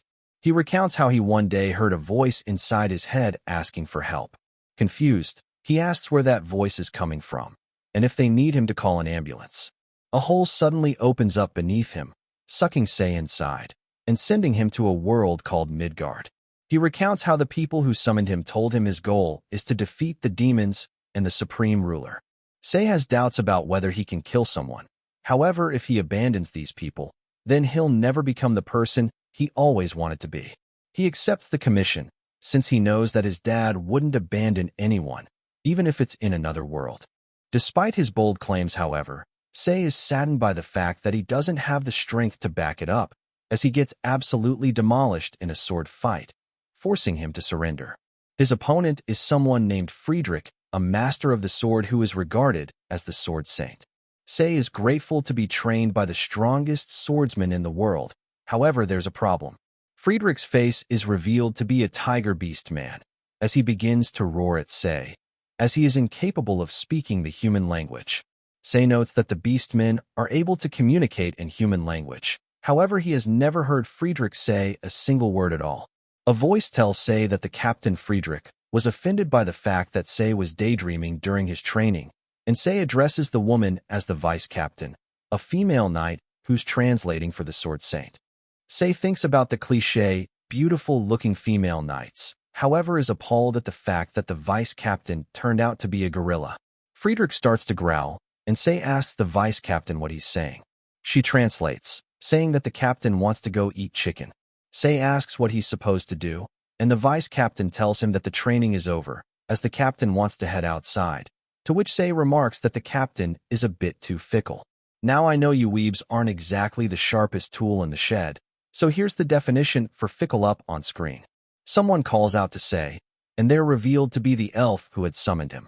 We finally learn his name to be Cruz, who informs Sei that they finally have all of their party members assembled for their journey, and he tells Sei to take Friedrich and come with him to the throne room.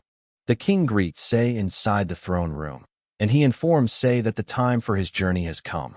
He tells Sei that he has prepared the very best equipment and people to take for his journey. He introduces them to be the Sword Saint Friedrich at level 120, the King's Advisor Cruz Northern at level 88, and a Mage Alfie at level 72, and is the top graduate of Suval's Magic Academy. She turned out to also be Gant's daughter, and she learned some swordsmanship from him. In case you guys forgot, Gantz was that bald mercenary from Suval in part 1 of this series. He's definitely a very important character, so you guys should really be jotting this down. Next, The king presents a bunch of steel golems gifted to them from Migres, and 10 elite rangers over level 50 from the spy division to help the hero from the shadows. And finally, he presents the supreme ruler's treasures that was recovered from the black-winged royal tomb by the 4 members of the Hawkeyes. Sei is relieved at that, since he's only level 15. The king orders Sei and his party to go defeat the Demon King and the newly revived supreme ruler to save the entire world.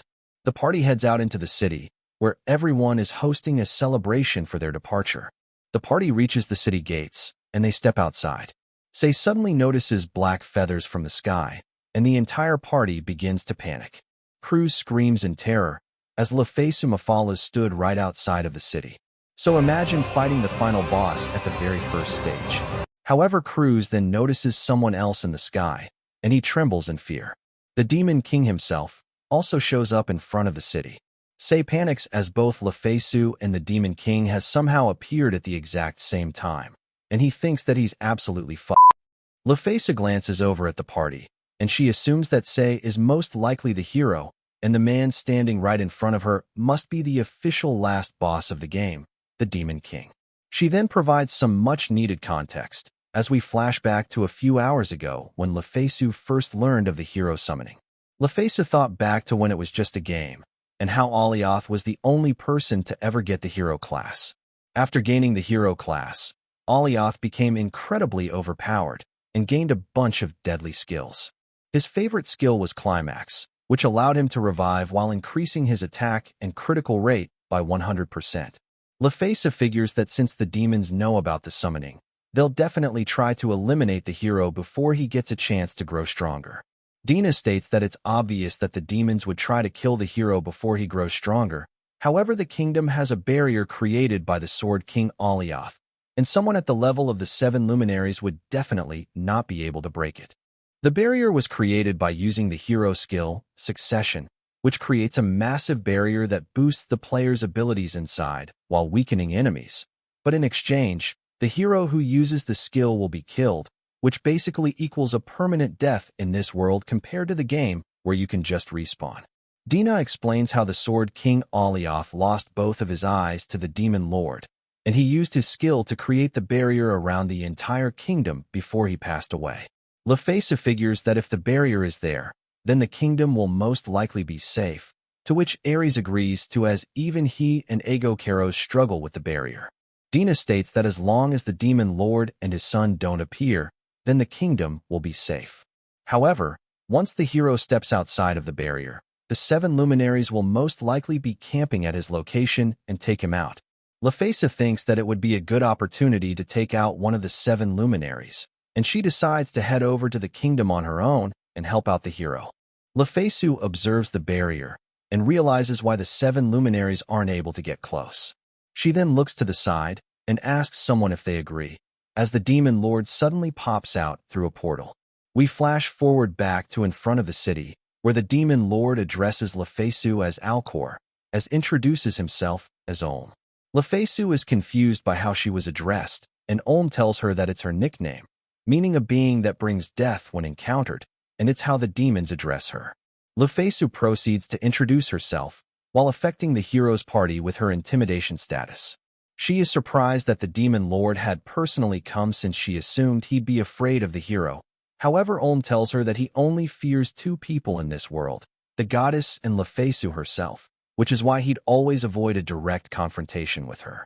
Lufasu is surprised, since Olm had appeared before her just now, and Olm tells her that he realized something after Lufasu was sealed. Olm tells her that she's the only one who can escape the goddess scenario, confusing Lufasu. The Demon Lord tells her that if she wants to know, then she'll have to force him in a battle. Lufasu accepts his challenge, and the 2 of them charge at each other. A giant explosion is created, and Alfie starts to break down in fear, thinking that it's impossible for them to ever beat those 2 monsters. Sei, however, observes the battle, as Lufasu and Olm unleashes a volley of attacks and skills that I'm just not going to list out. Olm notes that it's been a while since he's fought such a worthy opponent ever since his battle against the 7 heroes 200 years ago. Lufasu begins to silently panic because she had not anticipated how strong the Demon Lord would be, and she figures that if they kept fighting, then she would eventually lose. Ulm suddenly calls out Lufasu for underestimating him, because he knows that her true power is not at that level. Lufasu is confused since her power should be around that of the 7 heroes. However, Ulm explains how she should be much stronger than this. Lufasu tells Ulm that she has no idea what he's talking about, shocking Ulm. He suddenly comes to a realization and curses the goddess for making the first move. Lufasu asks him to clarify, and Ulm tells her that it's too early for the two of them to fight, and that they can't surpass the goddess scenario like this. Lufasu still has no clue what that is, and Ulm explains that everything that occurs in this world is meant to follow the goddess scenario. The demons, for example, were created by the goddess only to make the scenario more interesting. Lufasu is confused as to why the demon lord is giving her all this information, and he suddenly asks her if she knows why demons attack and kill humans. Lufasu answers that they want to expand their territories, and Ulm tells her that it's only the textbook answer, and that the real reason is because they literally cannot live without killing humans. If they don't kill any humans, then they will all disappear. Once demons disappear, their fragments are turned into mana and becoming the source of magic. Everything about the demons were all created by the goddess, and Ulm was the one entrusted to manage them. Lufasu asks Ulm if that means that he's different than the rest of the demons, but Cruz suddenly interjects. He asks if their goddess Alovenus, who loves all beings, is really the one who wants to plunge the world into despair. Ulm confirms this, saying that the goddess never wanted to save the world, and that's why the war from 200 years ago even happened. He said although Lufasu was frightening back then, there wasn't a reason for her to be sealed before the demons were defeated, and that it'd be better to seal her after she defeated the demon lord. However, instead, the 7 heroes did not wait for the right time before sealing Lufasu, and the demon lord asks everyone if they think that's strange. Lufasu thinks about it, and realizes that because of that, the 7 heroes lost to the demon lord, and the demons ended up taking over. The ones who defeated Lufasu also deeply regretted their actions afterwards. Ulm tells Lufasu that she was most likely the one who realized the truth first, and that's why she should be the one to stop the goddess scenario. Lufasu notices a portal opening up behind the demon lord, and he's about to say something, when he suddenly gets interrupted by an X-Gate attack. Dina suddenly appears and attacks Ulm with her move Dawnstar. Libra suddenly appears and snatches Lufasu away. Libra tells her that fighting the Demon King now would not be a good idea, but Lufasu tells her to wait, saying that the heroes are still down there. Ulm glances over at Dina and tells her that he had already put up a barrier so that no one can eavesdrop on them, to which Dina smirks at. Ulm addresses Dina as Venus and asks what she's doing. Dina tells Ulm that she was just putting on an act to gain the trust of Lufasu's party, though Ulm is not convinced as Dina had went all out on that attack earlier. Dina tells Ulm that she knew he could take it, to which Ulm scoffs at. He then asks Dina if she knew about the fact that Lufasu Mafahl has been weakened. Dina admits to knowing, and Ulm asks Dina if she was the one behind it. Dina denies the accusation and says that someone as weak as her would not be capable of such a feat, and that the only one who is the goddess herself.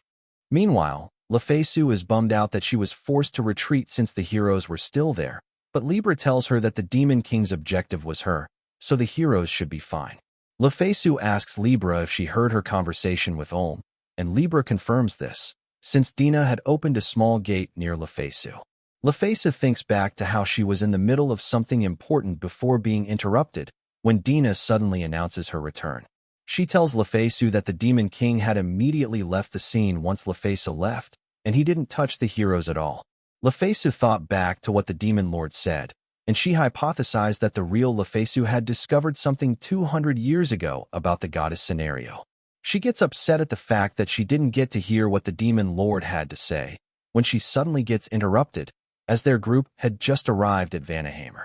Lufasu recounts how Vanaheimer was formerly a Skywing country, and also Lufasu's hometown, and now it currently holds Parthenos of the Maiden, from the 12 heavenly stars.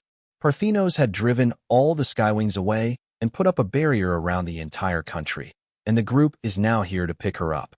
However, Lufasu thought back to what Dina said about Parthenos being healthy, and she's having doubts that Parthenos would be fine after 200 years, since she's just a normal human.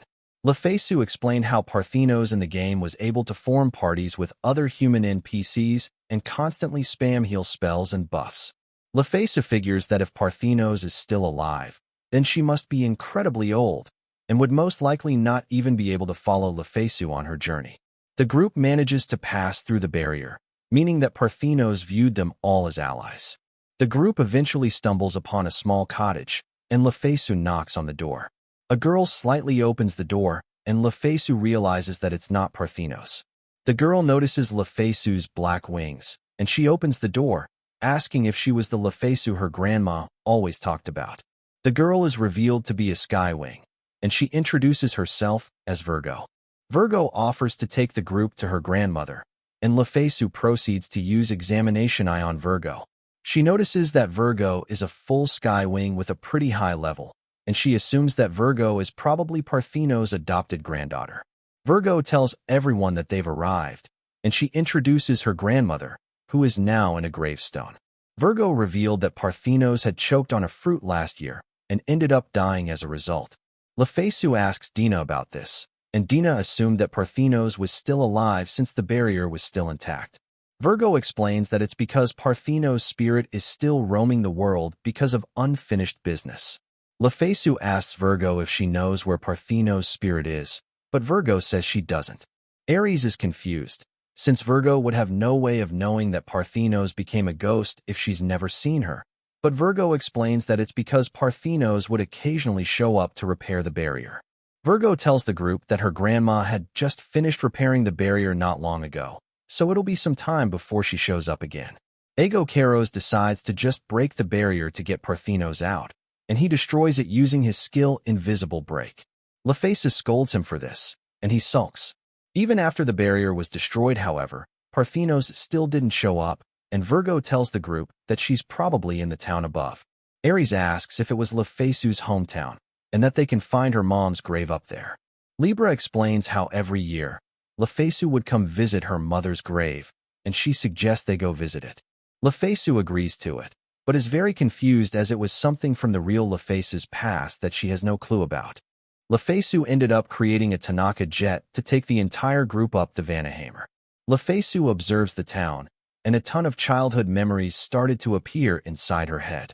Ares asks her if she's all right, and Lufasu brushes it aside and tells everyone to look for Parthenos at Lufasu's house.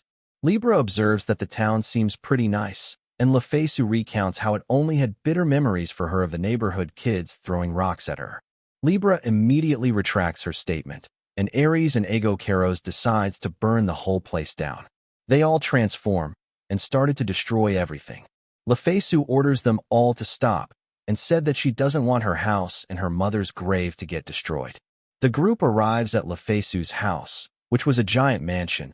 However, Lufasu tells everyone that she only entered the house a few times, and that her true house was the little shed next door.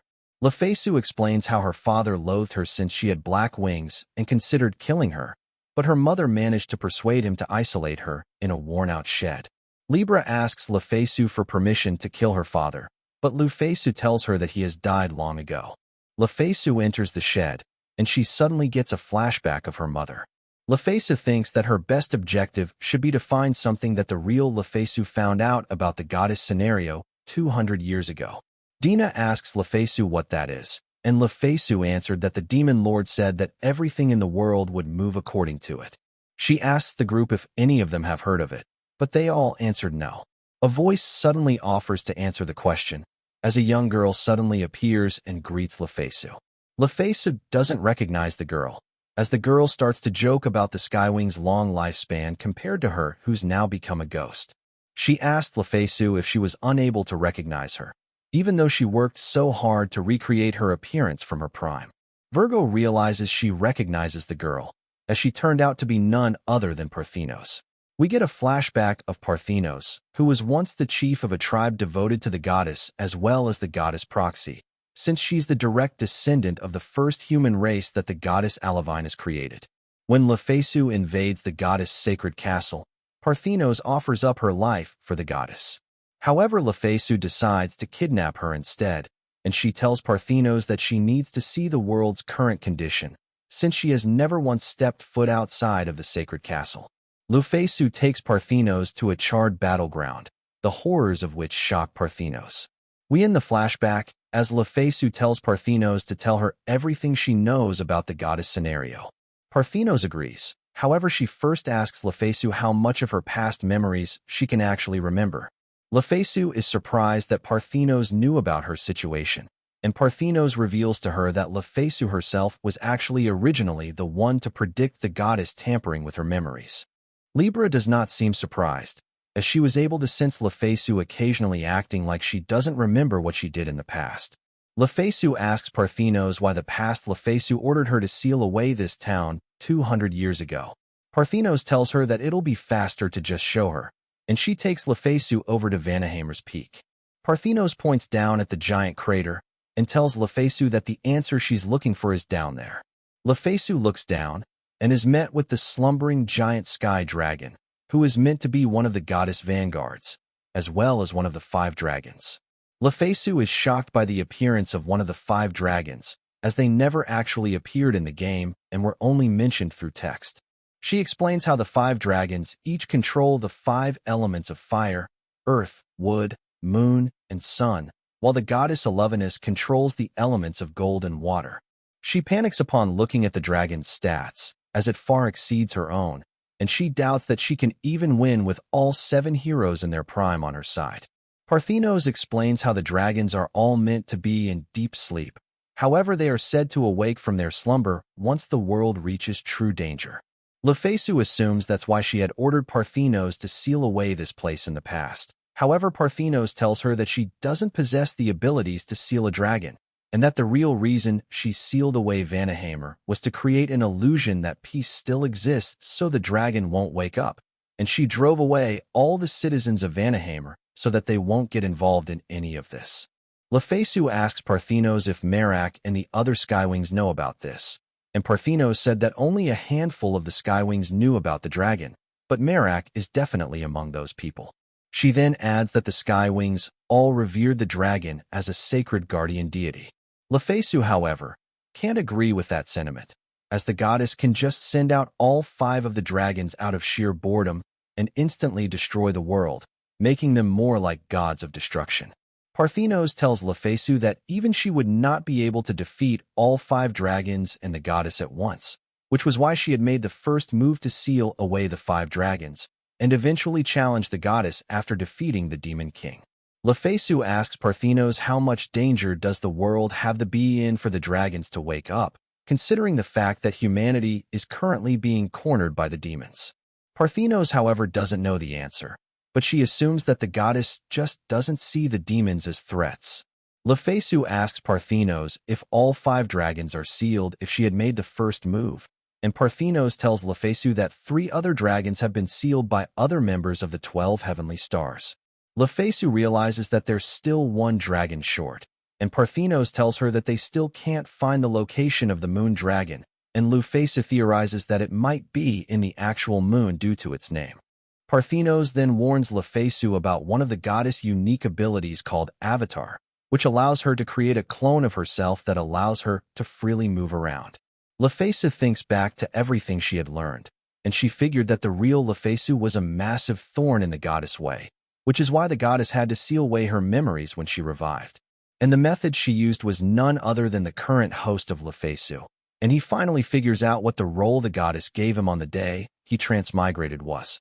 Lufasu decides to search for the real Lufasu's true objective and to help achieve it, as a means of getting revenge on the goddess for involving her in this whole situation. Lufasu's group prepares to depart, as Parthenos apologizes for being unable to accompany her due to being a ghost. However, she offers to let Virgo go with Lufasu, as she had taught her everything she knew. Virgo is taken aback by this, and Lufasu asks Virgo if she's okay with it. Virgo figures that Parthenos would probably force her to go anyways, so she decides to join Lufasu's party and becomes Virgo, the maiden of the 12 heavenly stars. The group sets off, as Parthenos waves them all goodbye. Lufasu tells everyone that their next objective is to find the other heavenly stars inside of human territory, and Agokaros tells Lufasu that Scorpius of the Scorpion had joined the demons to willingly become their puppet as long as she can obliterate all of humanity. He tells Lufasu that she had already wrecked Hradi, a country founded by the adventurer King Fekta from the Seven Heroes. Lufasu deduces that Scorpius is probably the most dangerous member currently, and Ego Karos tells Lufasu that she had managed to break through her level limit and became level 900. Lufasu is confused since all of the tamed monsters are meant to cap at level 800, and she asks Ego Karos which country Scorpius will be in next. Ego Karos tells her that Scorpius is headed to the country of Blutgang, which Dina explains is the dwarf country founded by Smithy King Mizar of the Seven Heroes. Lufasu declares that their next destination is going to be the country of Blutgang to stop Scorpius. Meanwhile, in the suburbs of Blutgang, Scorpius is choking a man over a pile of dead bodies, telling him that his kind are the ones who robbed Lufasu from her. She kills the man and declares to Lufasu that she'll paint the whole world in despair for her. Lufasu's group finally arrives at the mobile capital of Blutgang, which turned out to be a massive battleship. The group steps out into the city, and Dina explains how Blutgang is actually a massive level 770 golem created by Mizar, which was why it had always been able to repel the demon's attacks. Libra lays out the entire map of Blutgang, and Lufasu is surprised by how knowledgeable she is about it. Libra explains how Blutgang is technically her little brother, and Lufasu is reminded by the fact that Libra was actually created by Mizar. Dina interjects and explains how Blutgang is very sturdy against physical attacks. Dina states that both Ares and Libra would struggle with it, and that it can apparently even transform into a humanoid form. It's kind of reminding me of a whole other franchise here, not gonna lie. Dina then brings up how Scorpius, on the other hand, would be the worst matchup to go against Blutgang. Lufasu explains that Scorpius specializes in poison attacks, and golems are immune to poison. However, the citizens inside of Blutgang are not, and Scorpius poison spreads rather easily. Dina then surprises Lufasu with more information. As it turns out, Carcinus of the Crab from the 12 Heavenly Stars is also currently residing inside of Blutgang. Lufasu asks Dina if she knows where exactly he is, but she says she doesn't. Libra, however, tells Lufasu that she's able to memorize the breathing of everybody inside of Blutgang and determine which one is Carcinus. Lufasu decides to have a meal while waiting, and the group enters a crab-themed restaurant. The group heads inside the restaurant, and the barkeep immediately looks over at them. He suddenly starts flipping out, and he grabs Lufasu's hand, telling her that he's waited for this day for so long.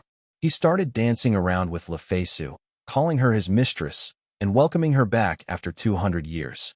Libra suddenly attacks the man, but he manages to block it with his finger. The man is revealed to be none other than Carcinus the Crab, and the member of the 12 Heavenly Stars with the highest defense. Lufasu asked Carcinus why he opened up a restaurant, and he told her that since the day she lost, he had been traveling across countries to gather information. However, he found that it was more efficient to build a place to gather information instead.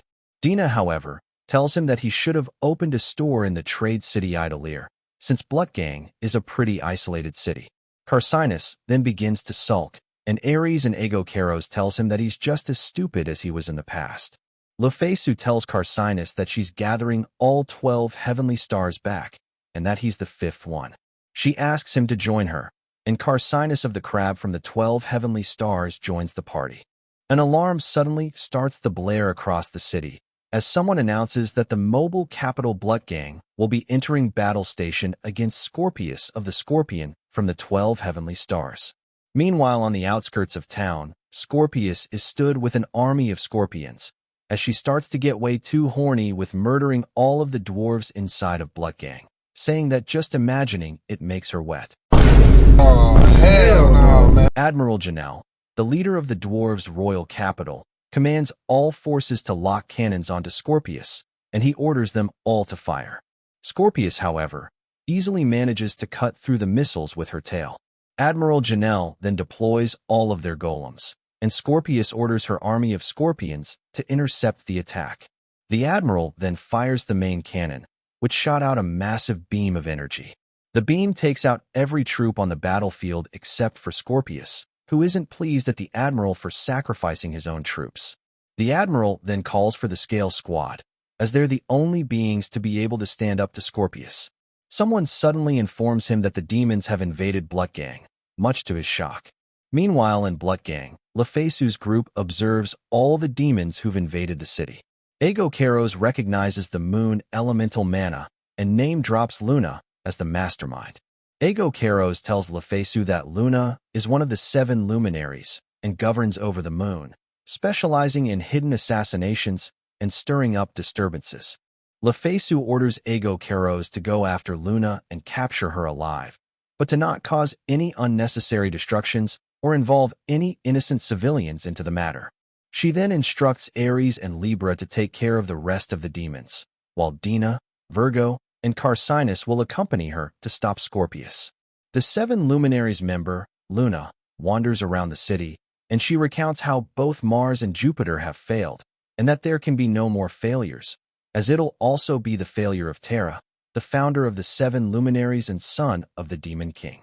We flash back to the past, where Terra had always looked down on Luna for being a woman, and only a temporary member of the 7 luminaries due to them having no other options. Venus suggests to Luna that she should try showing off to Terra and grab his attention, such as taking down the mobile fortress Bloodgang.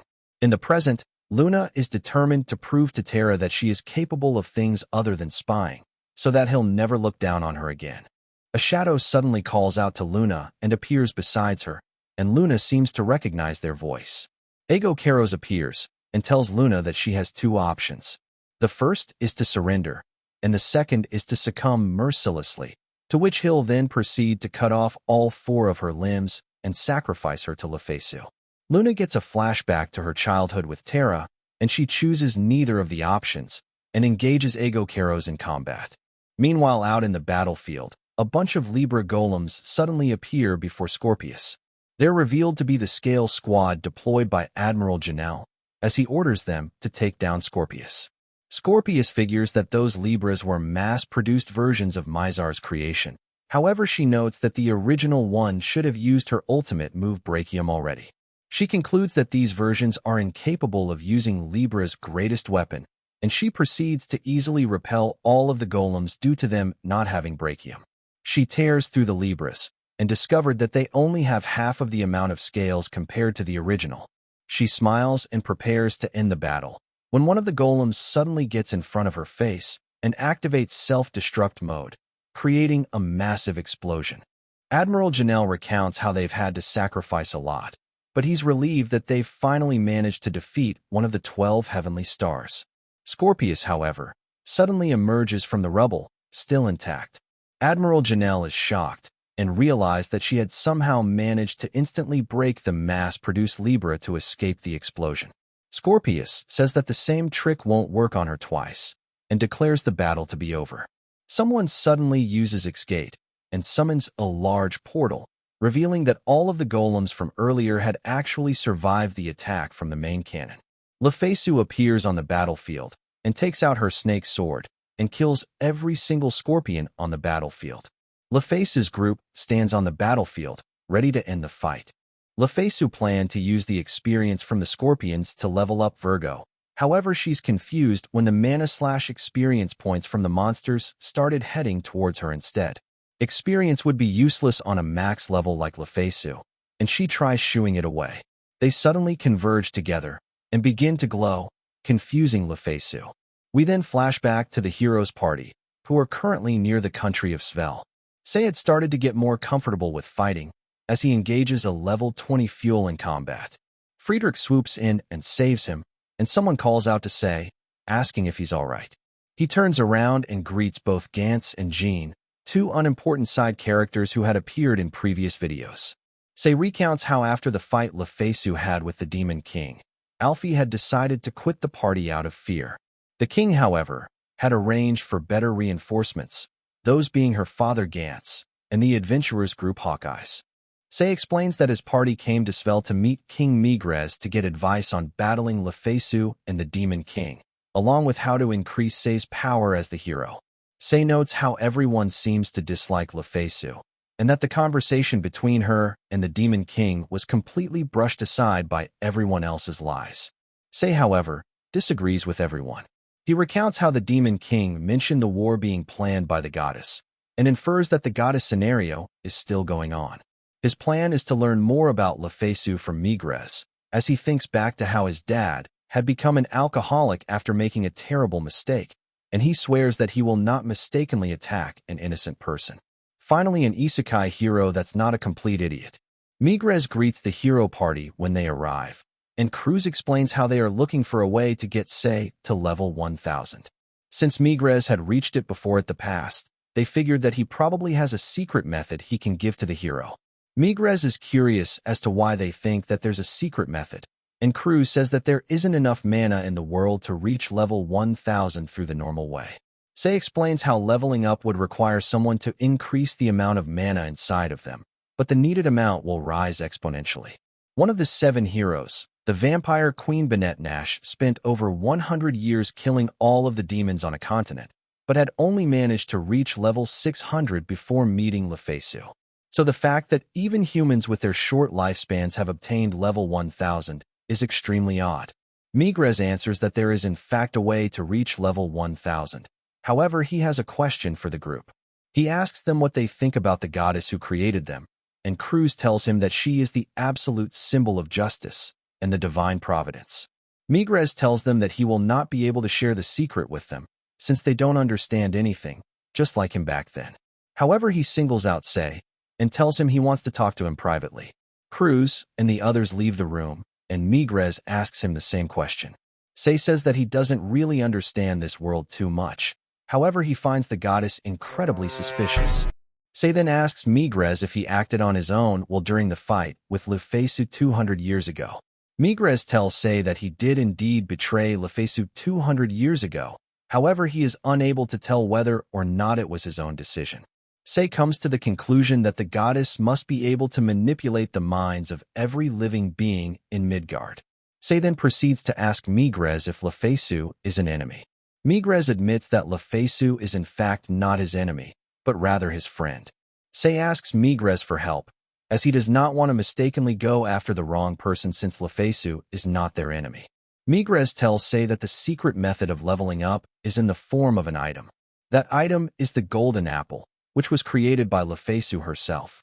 We cut back over to Lufasu's perspective, where the ball of energy she was carrying earlier had transformed into a golden apple. She asks Dina what that item is, and Dina tells Lufasu that it's a golden apple that grants experience points. She tells Lufasu that this world is different from the game, and that party members won't get any experience for just being in the party. The experience points all go to the person who killed the monster, and that only 10% of the mana is actually absorbed. Lufasu realized that the average level of this world had actually always been this low, and Dina tells her that it's always been this way until a certain moment 200 years ago. That moment is during Lufasu's rule, with her ability to create the golden apple, which she used to increase the level of humanity. Dina tells Lufasu that the apple allows people to raise their level to an unattainable level, and it's definitely an annoyance to the goddess. Lufasu asks Dina if the apple is poisonous, and she tells her that it is for the sky wings, since its compressed mana has a chance to taint the wings of the person's child.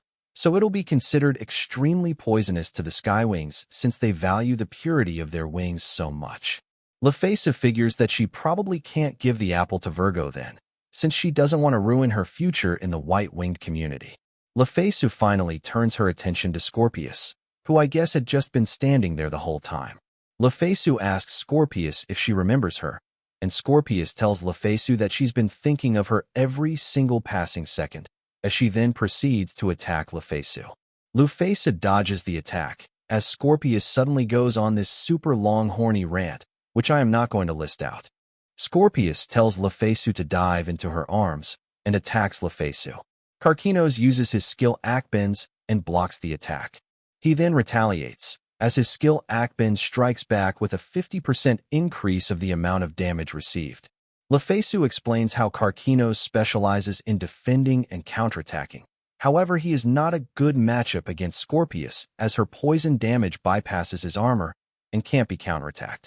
Scorpius surrounds herself with poison to counter Karkinos. However, Lufasu gets behind her and accidentally sends Scorpius flying.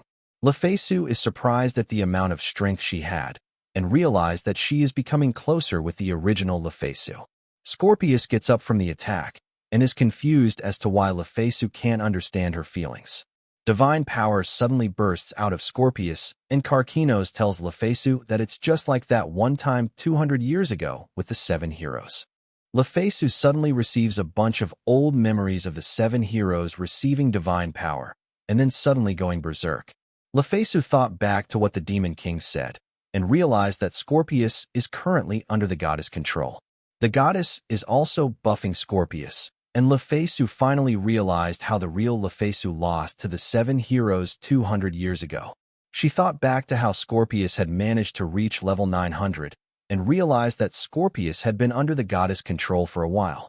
Lufasu gets pissed, as Scorpius is supposed to be hers. She swears to the goddess Elevenus that she'll take back Scorpius. Lufasu charges at Scorpius, and she makes a scary face, wanting to enjoy more of this battle. Lufasu comes back to her senses, and tells herself to calm down. Lufasu realized what the Demon King was talking about back then. Lufasu's power was sealed, and the current host of Lufasu is the one preventing her full power from releasing. Scorpius suddenly unleashes her true form, the Emperor Berserk Scorpion. Lufasu notes how the goddess buff is still getting stronger, and deduces that Scorpius will get stronger with every passing moment.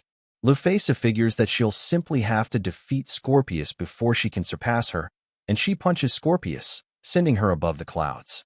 Lufasu then unleashes her meteor kick, dealing critical damage to Scorpius and knocking her out.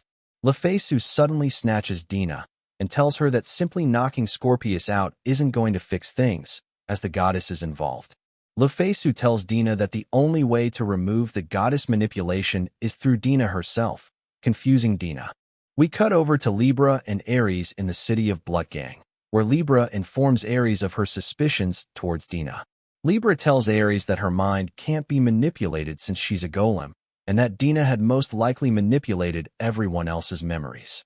We return to Dina and Lufasu, where Lufasu reminds Dina of her thought manipulation skills, similar to that of the goddess, which means that she could attempt to dispel the effect the goddess placed on Scorpius. Dina thinks she can, and she gets to work on Scorpius. Lufasu suddenly has a realization of Dina having the same skill as the goddess. Dina claimed to be a player, however Lufasu is starting to have doubts. Lufasu then thinks back to what Parthenos had said about the goddess' special ability called Avatar, which allows her to create copies of herself that she can control.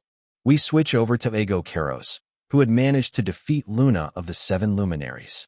He calls Luna a false demon, and that she could never defeat a real demon like him. Luna is confused by what he meant, and Ego Keros asked Luna if she had ever wondered why her kind never leaves a body behind when they die.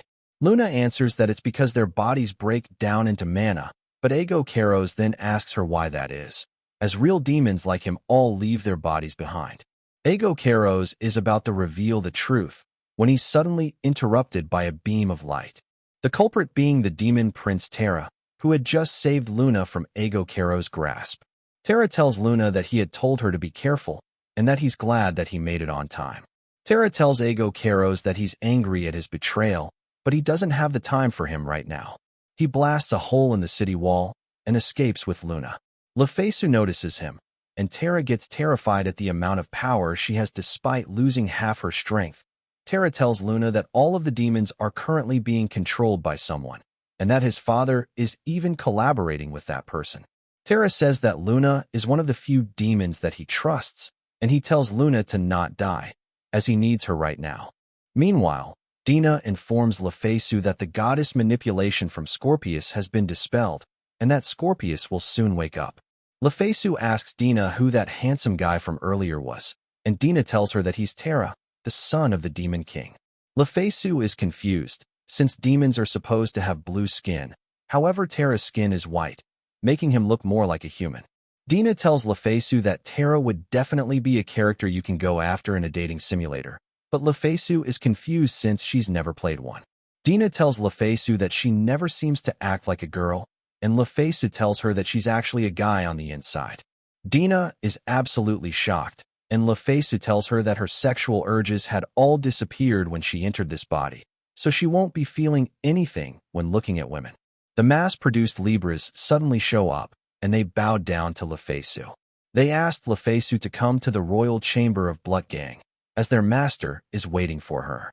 They tell her that their master is none other than the Smith King Mafahl of the Seven Heroes, and Lufasu is shocked that he is still alive.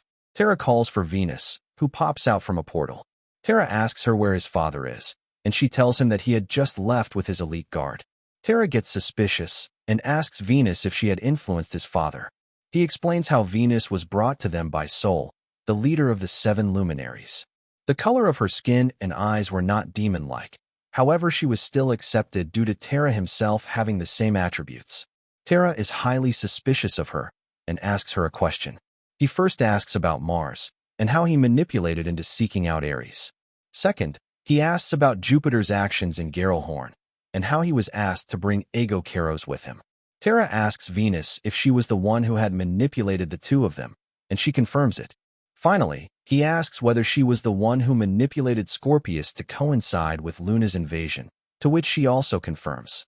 Terra gets angry, saying that it was supposed to be a covert operation, and that the plan was to sneak into Blutgang and kill the leaders. He then determines that it's strange how the hero summoning would even end up summoning Lufasu, and that Venus must be responsible for that since only she and the Demon King are able to do something like that. He then asks Venus if she had also manipulated Lufasu into fighting his father, and Venus responded that the Demon King was the one who had wanted it. Terra points his sword at Venus' neck and asks what her true plan is. Venus tells him that she can't tell him with Luna there, and Luna doesn't understand why. Venus tells her that it's because she's just a doll, just like Venus herself before she had met a certain someone. However, Terra shuts her up before she could drop any more plot details, not allowing her to insult Luna any further. Terra then removes Venus from the seven luminaries, and Venus bids the pair farewell as she sends an attack after Luna while disappearing. Luckily, Terra was able to shield Luna from the attack. Dina then randomly recaps the entire situation to Lufasu, saying that she was fired from the seven luminaries. Lufasu's group is currently following the mass-produced Libras, as they're taking them to see their master inside the royal district. Admiral Janelle greets them at the entrance and introduces himself as the one in charge of all the troops in Blutgang. Lufasu asked Janelle if he wanted to lure her in to capture her, but Janelle quickly denies it, saying that they'll be absolutely destroyed if they tried to fight her. Lufasu brings up the master that the Libra units brought up, and Janelle guides them to an area beyond the royal district. Lufasu arrives in front of a big crystal golem, and Janelle tells her that the golem is the brain of Blutgang. It contains the memories and personality of their king. As a figure inside, the crystal greets Libra and Lufasu, with them identifying him as Mafahl of the Seven Heroes. It turns out that Mafahl had left a part of himself in Blutgang and turned himself into a golem. Mafahl explains how his original self was acting strange, and that something seemed to be controlling him. Lufasu asked when the original Mafahl started to change, and Mafahl explained that it was around the time that he returned with Lufasu from the goddess realm, with some of the other heroes, Arioto, Migres, and Dubhe being the same. Mafahl explained that he had always harbored a sense of danger in Lufasu due to fear of being surpassed in golem creation, but he'd never try to kill her because of it. As a result, Mafahl would copy himself into the golem while he was still sane, and he ended up betraying Lufasu. Mafahl would return his sanity after defeating Lufasu, and he'd attempt to fight the Demon King to repent for his actions. Mafahl would end up losing his arm as a result, and he ended up deeply regretting everything as he passed away. Mafahl then tells Lufasu that the demons and the goddess are connected, and Aegokeros suddenly interjects and reveals that the demons are all magic. Aegokeros explains that the demons are not alive, and are simply just magic created to emulate living beings. He then elaborates that there are exceptions to this among the demons, the exception being Terra, who was personally created by the Demon King. Mafahl says that that information is all he knows about the goddess, but he asks Lufasu if she could fix all the destroyed golems and Libra units. Lufasu agrees, but explains that she's unable to fix the ones that were completely destroyed. Mafahl then decides to just let Lufasu use their parts for something else, since he doesn't want them to go to waste. Lufasu decides that she could perhaps use the parts to make a new weapon for Libra. She grins and asks Mazal to work together, and Mazal happily agrees. The group goes outside of Blutgang and decides to test out Libra's new weapon. Libra summons a bunch of cannons and decimates a nearby mountain in one shot. Lufasu estimates that a single shot could destroy all 7 luminaries, and she suddenly regrets giving Libra the weapon. We cut over to the upper atmosphere of Midgard, where the Demon King had managed to track down a flying ship. The captain of the ship confronts him and asks him what he wants. The Demon King tells the captain that he wants the treasure hidden in the ship. He reveals the captain to be Castor, half of the Gemini of the 12 heavenly stars. The Demon King tells Castor that all he desires is the key to the heavens. Castor denies his request, saying that his master Lufasu is the only one who can enter heaven. He tells the Demon King that he's below Lufasu, but not him. The Demon King is amused that a level 800 member of the 12 heavenly stars thinks that they could beat him, but Castor tells him that battles aren't determined by the strength of individuals, and are instead determined by the strength of their army. He uses his skill Argonautai and unleashes his army upon the Demon King. Argonautai is a skill that Castor shares with his sister Pollux. Pollux would summon the spirits of ancient heroes, and Castor would control them.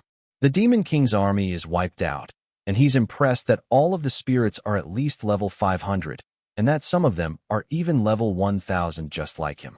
Castor then unleashes his skill, the God with 50 names, creating a giant lightning strike, ending the battle. Castor is satisfied that he managed to protect the key to the heavens, and he explains how it is a world-destroying threat given to him 200 years ago by Lufasu. Castor and his army are suddenly shocked, as a giant circle suddenly appeared before them. We cut back to Lufasu's group, where everyone is cringing at Scorpius cuddling Lufasu. Libra suddenly pulls Scorpius off, and the two of them start arguing. Scorpius then asks about Dina and Virgo, and Carcinus wonders the same thing. Lufasu introduces Virgo as the successor to Parthenos, and Dina as a random background character, which greatly upsets her. Virgo suddenly starts to feel useless, since she's so low-leveled compared to everyone else. Lufasu states that Virgo only had contact with the 12 heavenly stars who are all extremely powerful. However, her current level of 320 is actually quite remarkable compared to the rest of the world. The group's vehicle suddenly stops as a bunch of people started walking by. Lufasu asks Dina where they are headed, and she tells her that it's towards the direction of Dropner, a country of beast folk that was invaded by Emperor Dubhe of the 7 heroes. Dubhe was a polar bear beast folk and referred to as the Beast King. He united all the beast folk together despite their different races and was hailed as the emperor. However, Lufasu observes that there are also non-beast folk members among the crowd, and Scorpius explains to her that they're all planning a hunting festival where they would release wild beasts that were captured and compete against each other to see who can hunt the most. Lufasu is surprised that Scorpius knew about this, and Scorpius answers that she was planning on releasing monsters into the festival after she took over Blutgang, which makes Lufasu relieved that she managed to retrieve Scorpius in time. Lufasu then tells Virgo to participate in the festival, which shocks her. Lufasu pats Virgo on the head and reassures her that she will get stronger, which seems to please Virgo. We change over to the perspective of the heroes' party, where they've just finished registering for the hunting festival. Say explains why they're in Dropner, flashing back to his conversation with Migres. Migres tells Say that way back in time, there was no mana in the land, and it was all gathered by the winged folk. The mana they gathered became the golden apple. When one of them took a bite of it, the goddess got angry and turned the winged folk into a human, while the others were stripped of the power to gather mana. Migres thinks that there were also some winged folk that ate an apple that weren't caught, and that their descendants were luckily born with white wings which allowed them to hide their sin. However, one of their descendants regained the power to gather mana and had black wings as a result. The person is none other than Lufasu Mafahl. However, Migres states that all of that is just a theory. A game theory! But Migres does confirm that Lufasu has the power to create the golden apple, which was what allowed the 7 heroes to become so strong. Migres asks Say what he makes of all the information he learned, and if he understands why he had asked for his companions to leave the room. Say thinks back to how his party came to figure out a way to get stronger, however that method turned out to be from Lufasu, using an apple that represents sin. That information would be too much for the rest of his party to handle. Migres tells Sei that he'll have to tell his party eventually, and they'll look at him as a madman as a result. He asks Sei what drives him to continue on his path. Sei tells Migres that his father was once a policeman. However, one day, he arrested an innocent person. The evidence and the witnesses turned out to all be fake, and his father had wanted to launch a reinvestigation. However, everyone else brushed it aside and insisted that his father had caught the correct person. The person that was arrested ended up taking his own life as a result, which then in turn led to Sei's father quitting his job out of guilt. Sei tells Migres that no matter what, you should always do the right thing. Migres smiles, understanding why Sei was chosen as the hero, and he asks him what his next plan is.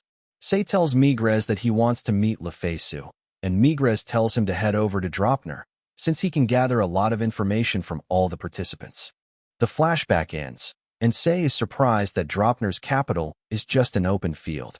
Sei's party member, whose name I forgot, points out a certain group, which just so happens to be Lufasu's group. Virgo catches Sei's attention, and I think I know what the writer is going for here.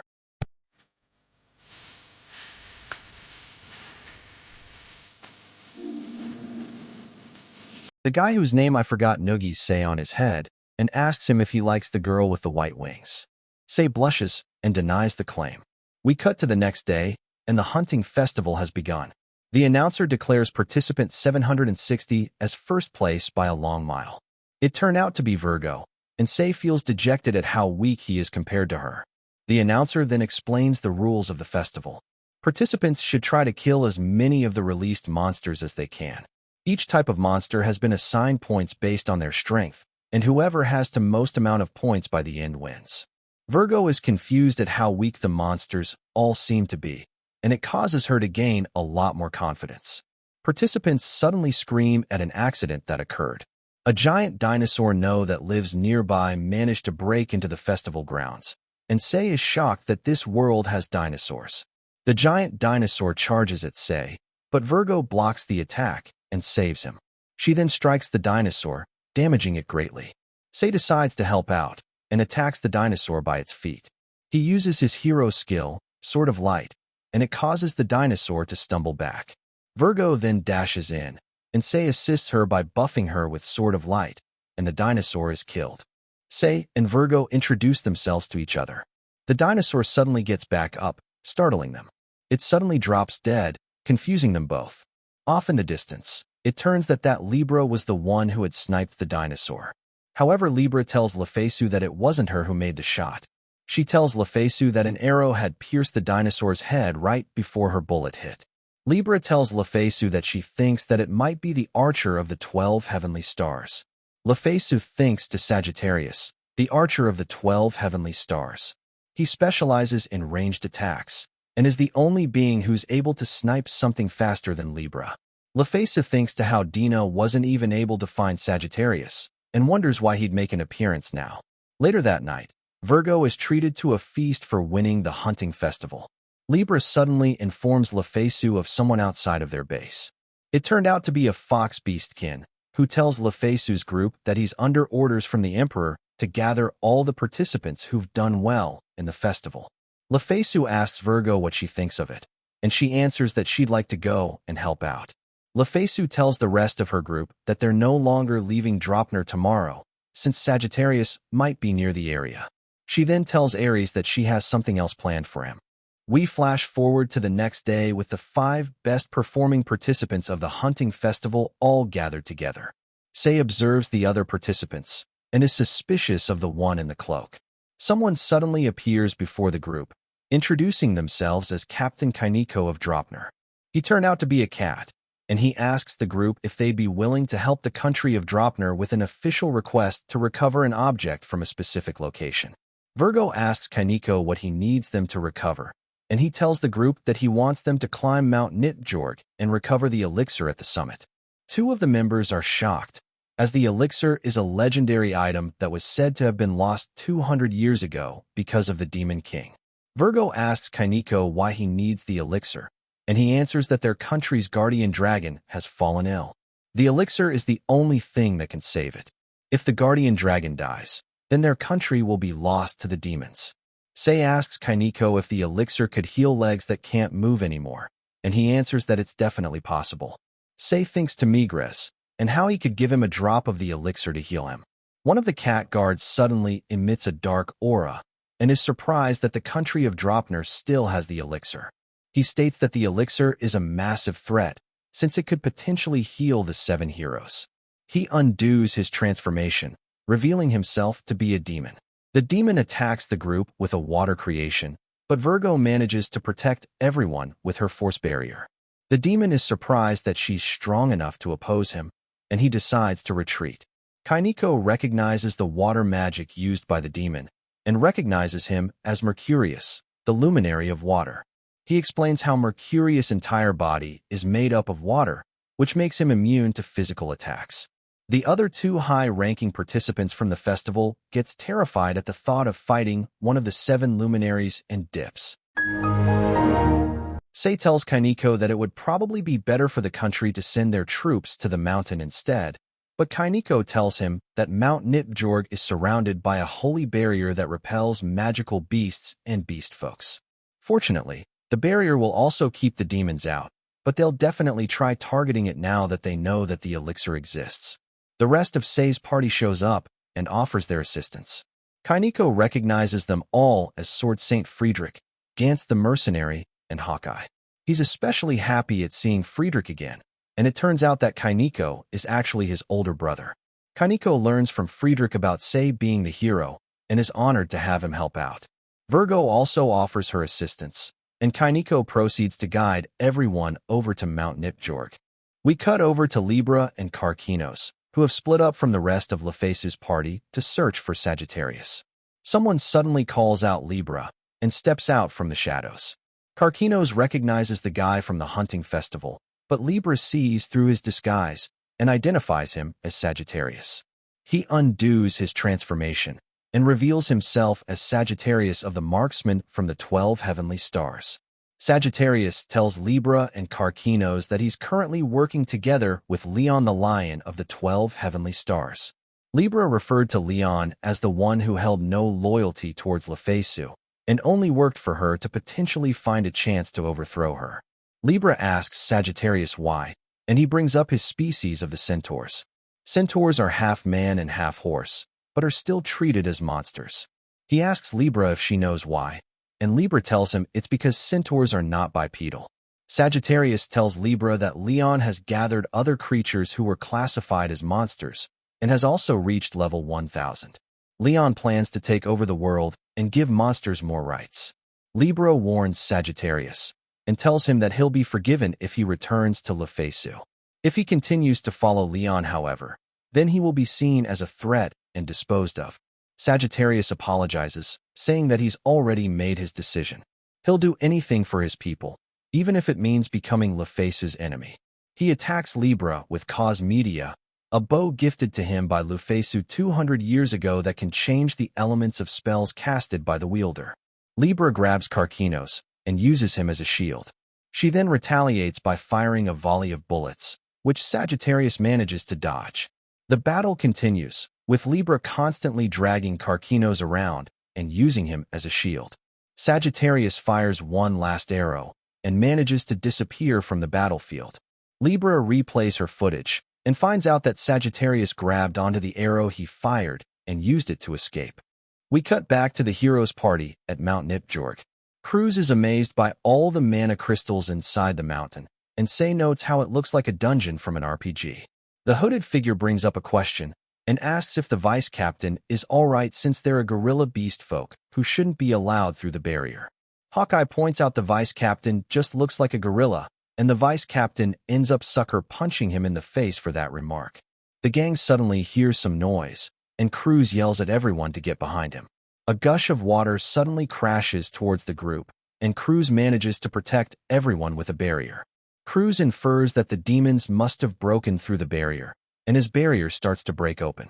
Virgo uses her skill Vendemiatrix, and the water all disappears. Virgo is relieved that the skill Parthenos had taught her worked, but Cruz ends up recognizing the skill as mana depletion, saying that it's a technique that can only be used by the goddess and those who were blessed by her. Cruz gets up to Virgo's face, and tells her that not even the king of the winged folk are able to use mana depletion. The rest of the party pulls Cruz off, and Say tells him to back off. The group continues forward, and Mercurius would keep sending water after them to no avail, as Virgo would keep intercepting the attack. The hooded figure notes how the hero is weak, but impressive. He turned out to be Ares, who Lufasu had entrusted to support Virgo. He thinks to how Virgo is similar to what he used to be like. Someone who's surrounded by far stronger people, and ended up having no confidence. The other heavenly stars have all started out very strong, so none of them understands his feelings. Ares could easily defeat Mercurius, but he holds back since that won't be helping Virgo. The group finally reaches the summit where the elixir is held, and Ares smiles thinking about how his party had a ton of those elixirs at the Black-Winged Tomb, which are now all stored in their tower. The party reaches an empty room, where they've managed to corner Mercurius, who's holding the elixir. Say tells Mercurius to hand over the elixir, but Mercurius ignores him and asks Virgo for her identity. He notes how she managed to erase all of his magic, and that he won't allow someone that powerful to be left alive. Members of the party attacks Mercurius, but he easily repels all of them. Virgo manages to heal them back up instantly, much to his shock. Say then gets behind Mercurius and unleashes his hero skill Magic Break, which is an attack that directly targets someone's magic power. Mercurius manages to block the attack, and he sends Say flying back. Virgo, however, uses this opportunity to fly in and actually damage Mercurius. Cruz notes how they normally wouldn't stand a chance against a member of the Seven Luminaries, but luckily the barrier is weakening Mercurius. Mercurius figures out the group's strategy. The front lines and the ones behind are buying time, while Virgo goes in to attack and heal, while Say would attack Mercurius with his hero skills. Although Say is only level 35, he's about as strong as Gantz, who's at level 82. Mercurius notes him as a threat that needs to be eliminated as soon as possible, but Virgo would keep protecting Say from his attacks. Mercurius is annoyed at Virgo constantly healing up any damage he deals to the group, but he's determined to win, as even dolls like the demons have things they want to protect. He thinks of Luna, and it's time to insert the tragic backstory for the villains that no one cares about. Mercurius seems to have known that demons were made up on magic and created to oppose humanity. He had always wondered what would happen once humanity has been destroyed, and he came to the conclusion that the demons will simply just vanish. But if they don't fight against humanity, then they'll vanish as well. Luna meets up with Mercurius, and he's surprised to see her having lighter skin and hair color. Luna blushes and tells him that it's just to disguise herself as a human. Mercurius sees through her lie, however, and figures out that Luna is simply trying to look more like Terra to get closer to him. Luna tells Mercurius that Terra is currently assembling all the luminaries, and she takes her leave. Mercurius grips his fist, noting to himself that Terra needs to explode. Mercurius meets with the Demon King and requests for him to use the key to the heavens on the demons. The Demon King is surprised that Mercurius knew he had the key and asks what he wants it for. Mercurius tells him that it's fine if he just saves Luna and offers to kill the guardian dragon of Dropner in exchange for Luna's safety. We cut back to the battle where Mercurius is at his limit. He's still determined to win, however, even if it means having to sell his soul to the goddess. Meanwhile, I'm over here wondering why he couldn't just destroy the elixir right now or use it on himself instead. A voice suddenly speaks out to him, asking if he wants more power. Mercurius recognizes the owner of the voice as the goddess, and he asks her to grant him strength. He suddenly starts emitting light, and Cruz is shocked that a demon is somehow using divine power. Mercurius begs Terra to take care of Luna, as his body becomes pure water. Ares suddenly takes off his disguise and intercepts the water. Gantz recognizes Ares from back when they met in Seoul, and Ares tells Virgo to go back to Lufasu. Virgo, however, begs Ares to help the others as well, but he's hesitant as the hero is supposed to be Lufasu's enemy. He gives in to Virgo's request and tells her to take the others and run. Ares is frustrated at the water constantly regenerating and decides it's time to go all out. Kainiko and Friedrich are scared of what's occurring on the mountain, but Say's party runs over to the duo with the elixir in their hands. Say thinks back to how Virgo had handed them the elixir before returning to the mountain, and he decides to return to the mountain as well. Gantz holds him back, however, as the group suddenly see Ares transformed, fighting with Mercurius. Gantz tells Sei that the 12 heavenly stars are at least level 800, which are far stronger than the level 307 luminaries. Cruz suddenly starts freaking out, as the rest of the heavenly stars all transform as well. He thinks that they came here to fight Virgo, and he passes out at the sight of Lufasu, who's flying above the heavenly stars. The heavenly stars undo their transformation and bow to Lufasu. She recaps what happened, starting with the mountain randomly spitting out water and Ares transforming. The others saw what happened and followed suit. Lufasu suddenly notices the hero's party looking all terrified. She's then surprised at Sei stepping forward, as he goes up to Lufasu and asks to have a chat. Lufasu is intrigued by Sei's bravery, and she accepts Sei's request.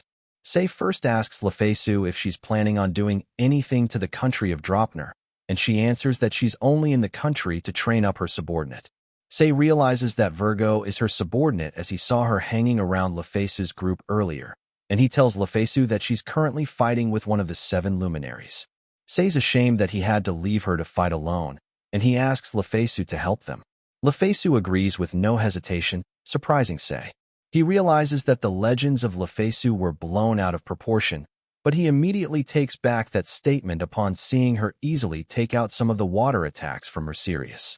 However, it turns out that Lufasu is actually extremely glad to be on positive terms with Sei, since the goddess could easily boost his strength to an immense level due to him being the hero.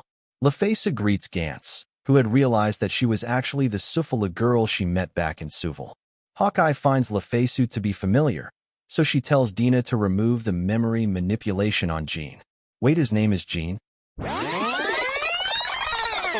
group of adventurers introduce themselves as a warrior class and the leader Jean, a light warrior Nick, a heavy warrior Richard, and an archer Shu. Now make sure you jot down these names, because they're not going to be important at all. End of flashback. Well, we're still going to be calling him Hawkeye, because it sounds cooler. Anyways, with the memory manipulation removed, Hawkeye suddenly regains all of his memories of what occurred back in Lufasu's tomb. Lufasu tells the rest of the group to follow her to go help Virgo, as she picks up Sei and flies off with the rest of the group levitating behind her. Virgo and Ares are still fighting Mercurius when Lufasu and the others arrive. Ares undoes his transformation and apologizes to Lufasu for being unable to win. Lufasu thinks to how both she and Ego Karos are able to easily end the battle, but she decides to use this opportunity to give Virgo the glory instead. She uses her skill Esper and condenses all the water into a small crystal that Cruz identifies as the legendary Mana Diamond. Lufasu tells Virgo to finish it off, and Virgo uses her skill Vendemiatrix to destroy the diamond and causing Cruz to lose his mind. Lufasu praises Virgo and pats her on the head, which makes her very happy. Meanwhile, back at the Demon King's castle, the Demon King thinks to the recent events with Mercurius. It turns out that everything was actually set up by him, as someone suddenly asks him if something was bothering him. It turned out to be Dina, and the Demon King thinks back to Mercurius's determination to save Luna and asks Dina if the demons really were just dolls. Dina affirms that they are, and they'll always be dolls to be used and discarded, even if they could grow feelings for others. The Demon King then asks if he'll be discarded as well, and Dina answers that perhaps he already has been. The news of Mercurius's death reaches Luna, as she hugs Terra while crying upon hearing the news. Back at Dropner, Sei explains how the kingdom had rewarded them for the defeat of Mercurius and recovery of the elixir. Sei adds that he was summoned by the Emperor and was almost married off to his daughter. The group and Virgo are now currently heading to the location of the Guardian Dragon. Kainiko finally leads them to the location, but the group becomes horrified at the sight of the Guardian Dragon laying dead on the ground. Kainiko becomes enraged, demanding to know who did such a thing. The perpetrators stood on top of its corpse, and Kainiko demands them to get away from the dragon and calls them monsters. The group confirms that they are indeed monsters, as they're revealed to be a group of demi-humans. The insect demi-human asks how they're meant to be different from the humans. They want to negotiate, as they are all able to communicate with words and should be considered no different than the humans. Sei actually finds himself agreeing with the demi-human, but Kainiko interjects, calling them all monsters and denouncing the idea of negotiation. The demi-humans become enraged upon being called monsters, as they all declare their loyalty to Leon. Cruz freaks out upon hearing that name, and he explains to say that Leon the Lion is a member of the 12 heavenly stars. He was also once one of the 4 strongest beings who kept balance in the world before the rise of Lufasu, and is the strongest member of the 12 heavenly stars.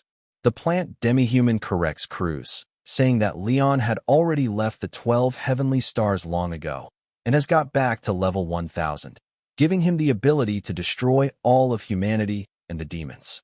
The demi-humans then charge at the group and struck down Kainiko. Friedrich charges in to attack, but his attack is blocked by the insect demi-human. The plant demi-human laughs at how weak Friedrich is and knocks him aside. Sei is shocked, as Friedrich is supposed to be humanity's strongest sword saint. Although Friedrich is at level 120, the other demi-humans all turn out to be stronger. The group is all taken out except for Virgo. The snake folk notes that Virgo is significantly higher level than the others. However, she's lacking in experience. She grabs Virgo by the leg, and the merman goes in and struck her down. Sei catches Virgo before she hits the ground, and the snake folk unleashes her aqua blast attack on the duo. Sei shuts his eyes, but he gets surprised at a sudden harpoon that saved them from the attack. The owner turned out to be a battered-up Castor, as he stood in front of the duo. The insect folk notes that Castor is strong, but the plant folk and merman are confident that they can beat him since he's already very beaten up. They all charge at him, and Castor unleashes his skill ptarmigan and strikes down the entire group. The insect folk tells the group to retreat, since they've already completed their objective. The plant folk summons some wind and carries all the demi-humans away. Virgo then uses high healing on the guardian dragon, but it had no effect. Kainiko suggests using every single drop of the elixir, but Sei is hesitant as he had originally wanted to use it to help heal Migrez's legs. He then thinks back to what his dad had said in the past and decides to use up all of the elixir on the dragon. However, it still ended up having no effect, and Cruz explains that the elixir would only work on living beings. Kainiko pleads with Virgo to help since she is acquainted with Lufasu. However, Virgo apologizes for not being to help as she's the weakest among Lufasu's group. Castor asks Virgo if she knows Lufasu. Virgo said she does, and Castor smiles. He takes out a potion and uses it on the guardian dragon. He explains that it's called Amrita, a potion that can revive someone after death. The dragon is revived, and Kainiko cries out tears of joy and thanks Castor for his help. Castor then introduces himself as one of the twins from the 12 heavenly stars, which surprises everyone except for Virgo. The guardian dragon suddenly lets out a loud roar and stands up strongly. Castor reunites with Lufasu, and she's curious as to why he's not with his fairy sibling as opposed to the games where they were always together. Castor of the twins from the 12 heavenly stars joins the party, and all of his stats are displayed on screen. Lufasu asks Castor why he's so worn out, and Castor kneels down and apologizes for losing the key to the heavens to the Demon King. Lufasu, however, has no idea what that even is, and tells Dina to heal up Castor's wounds. Meanwhile, the rest of the heavenly stars are discussing the current situation with Leon and Sagittarius. They're not surprised by Leon's actions, but they are confused as to why someone like Sagittarius would be assisting Leon. Lufasu decides that her next objective is to retrieve Sagittarius and Leon, as the rest of the heroes' party suddenly arrive. Lufasu tells Sei that she needs to stop Leon as she's responsible for her subordinates' actions.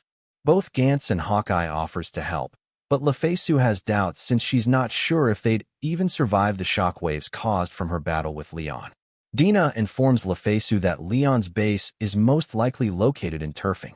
Dina explains to Lufasu that Turfing is located in the most dangerous area inside the human territory, as it's located right next to the demon territory.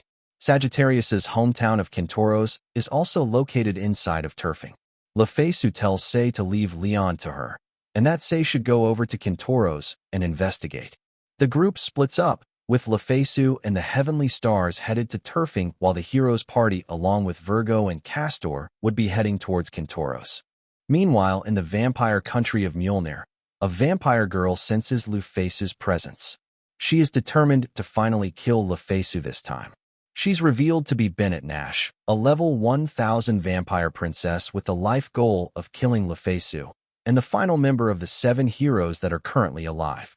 Lufasu's party is currently headed towards Turfing to stop Leon, while the heroes' party is headed to Centaurus to investigate Sagittarius. Lufasu's group runs into a problem, as the country of Mjolnir is within the vicinity. It's a country of vampires governed by Bennett Nash of the 7 heroes. Ares asks about Lufasu and Bennett Nash's history, and Ego Karos explains to him that Lufasu had beaten Bennett Nash in the past, which had caused her to become obsessed with Lufasu. Bennett Nash the vampire is the strongest of the 7 heroes, and the only one of the heroes who've retained her strength from her prime. She's currently sitting at level 1000 and obsessed with killing Lufasu, making her a massive threat. The sole reason that the demons haven't taken over the rest of the human civilization is simply because Bennett Nash is residing right by their territory. The demons had attempted to invade Mjolnir in the past, sending thousands of their strongest warriors varying from level 700 to lower levels. Bennett Nash, however, was able to eliminate them all in a single night. Something suddenly crashes onto the roof of their vehicle, and Lufasu goes out to check it out. A girl sat on the roof, happy to see Lufasu again after 200 years. It turned out to be Bennett Nash, smiling at the sight of Lufasu. Lufasu notes that Bennett Nash hasn't changed at all, and she answers that time has basically stopped for her. She suddenly stops Libra's attack without even flinching. Scorpius and Ego Karos jumps above Bennett Nash, but she easily repels them without a struggle. Lufasu notes that Bennett Nash is way too fast, managing to counter the heavenly stars like they were nothing. Lufasu panics, as it's the first time she's been unable to keep up with someone in this body. Lufasu tells Ego Karos and Scorpius to stand down, and Bennett Nash noted that as a wise decision while tossing an envelope at Lufasu. Bennett Nash tells Lufasu it's an invitation to her castle, as she wants to have a one-on-one fight with Lufasu. Lufasu accepts her invitation, and Bennett Nash smiles, telling Lufasu that they'll be fighting to the death.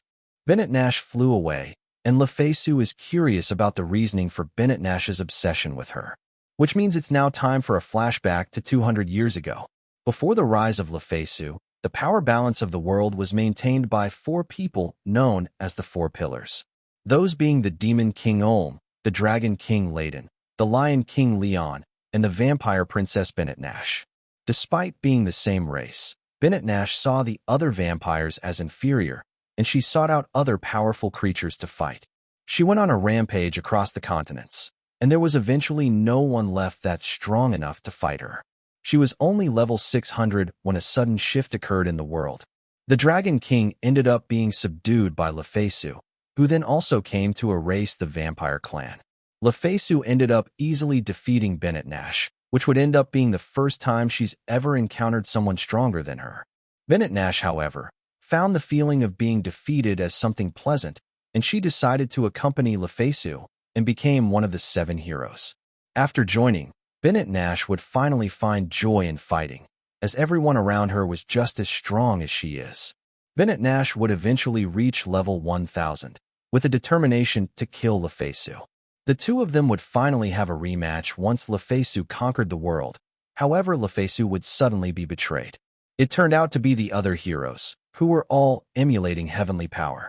Migrez binds Bennett Nash, and Lufasu leaves her to go fight against the heroes.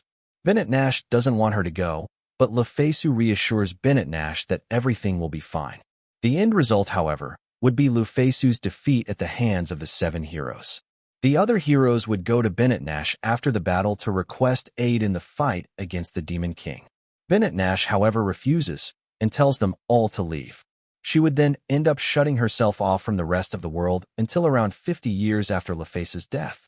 The demons launched an attack on her country, which she was able to repel. Bennett Nash then met up with the Demon King, who was appalled at her strength.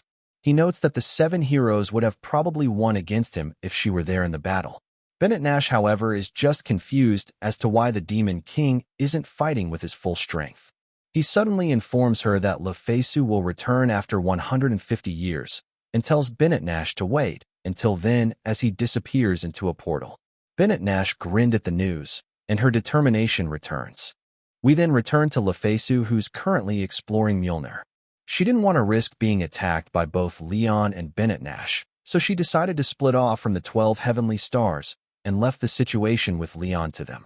Bennett Nash suddenly appears behind Lufasu, angry that she's sightseeing instead of going straight to her.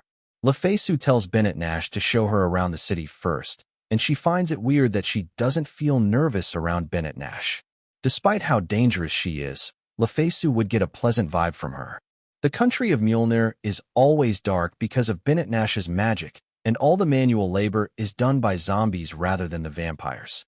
Bennett Nash would eventually take Lufasu to a special mansion she had built for a special day that allowed people to fight without worrying about the surroundings. Lufasu realizes that it was not a tourist spot, and Bennett Nash apologizes for being so impatient. She turns to Lufasu and prepares for battle. Lufasu is conflicted, since Bennett Nash's defeat would put humanity in a terrible position, but Bennett Nash laughs, as she is determined to fight Lufasu to the death. Lufasu dodges Bennett Nash's kick, which ends up tearing through the mansion. Lufasu retaliates with a punch that ends up breaking Bennett Nash's arm. She then heals it back up instantly with her vampire regeneration. Lufasu is hopeful about winning. However, Bennett Nash tells her that the attack was far too weak compared to what she's capable of. She then gets angry as she assumes that Lufasu is holding back. Lufasu thinks back to what the Demon King had told her, and realizes that she's still nowhere near as strong as the real Lufasu was 200 years ago. Bennett Nash assumes that Lufasu wants her to go all out first, and she decides to use the technique Lufasu had taught her and unleash her true power. She thanks Lufasu and suddenly ascends to level 1,500, shocking Lufasu as the level cap of the world is supposed to be 1,000. Bennett Nash suddenly vanishes, and Lufasu realizes that she has simply become way too fast for her to keep up with. She starts to really panic, as it's the first time she's ever facing a challenging fight ever since becoming Lufasu. Bennett Nash uses her skill Hrungnir's stone arm and strikes Lufasu. Lufasu starts to lose consciousness, realizing that Bennett Nash had become far stronger compared to when they first met. She suddenly gets confused, as the real Lufasu's memories starts to intertwine with hers. Lufasu suddenly smiles, happy at the fact that Bennett Nash had become so strong. Bennett Nash smiles in joy, as Lufasu begins to unleash her true power. Lufasu tells her that she knew she'd be the one to awaken her, confusing Bennett Nash. Lufasu smiles at the sight of everything going according to her plan and thanks Bennett Nash. Her stats are displayed, revealing her to be at level 3,000. Bennett Nash excitedly charges in to strike Lufasu, but Lufasu easily blocks the attack. She then proceeded to flick Bennett Nash with a single finger and sent her flying. Lufasu notes how her current level of 3,000 is only about 70% of her full power, but it should be more than enough. She summons her weapon Reaver's Rush and slices off Bennett Nash's arm along with a chunk of the moon. Bennett Nash immediately reattaches her arm and retaliates with her skill Luna Shooter, which Lufasu manages to counter with her soul bullet attack. Lufasu then slices Bennett Nash in half, which she manages to barely recover from. The two of them then charge at each other, and Bennett Nash gets frustrated that she still is no match for Lufasu. A voice suddenly speaks out to Bennett Nash, telling her that she can make her stronger.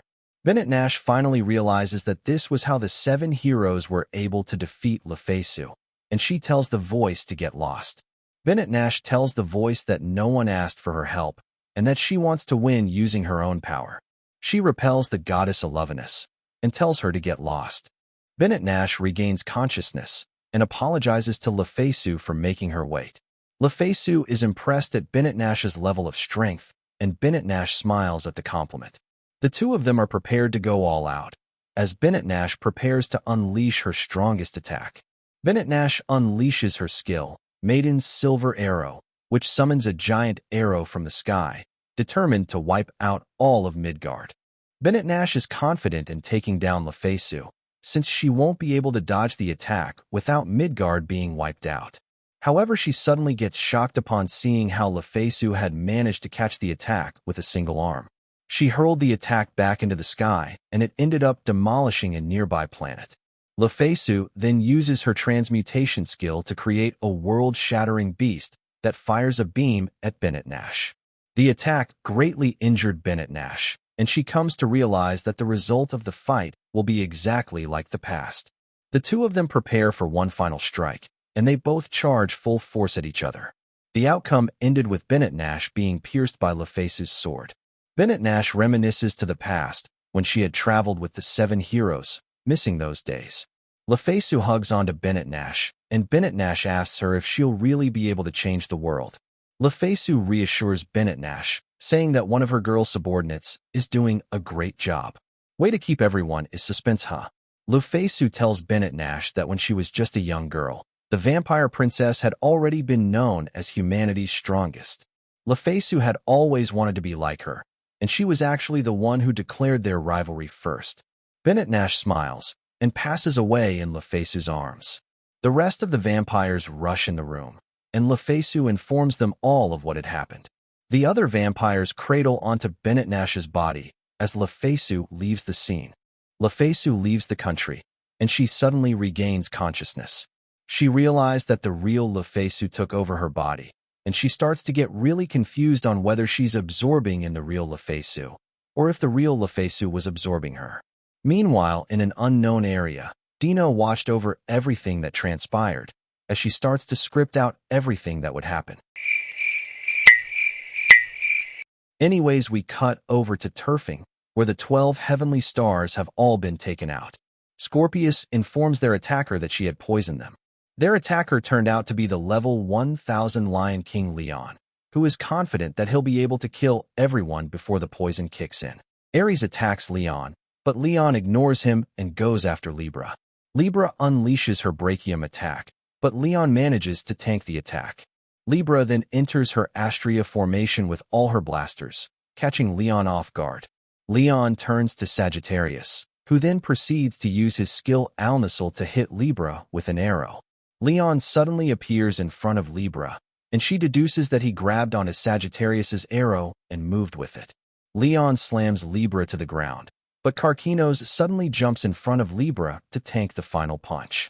He then counters with his skill Akbens, which makes Leon angry.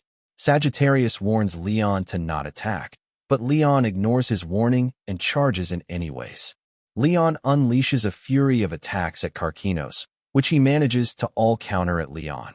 Both Leon and Karkinos end up being heavily injured, and Agokaros and Scorpius both takes this opportunity to charge in and attack Leon. Leon staggers back, hating the fact that he's losing, which means that it's time for another flashback. In the past, Leon had always considered himself as the strongest and looked down at everyone else. Even when news of the Dragon King's defeat reached him, he never even gave it another thought. However, he would soon come to regret that, as he'd end up being defeated by none other than Lufasu. Leon then became a member of Lufasu's 12 heavenly stars, and he found it to be incredibly humiliating to be put on the same level as people like Ares and the rest of the heavenly stars. Leon eventually gained a determination to kill Lufasu and reclaim his title as the strongest.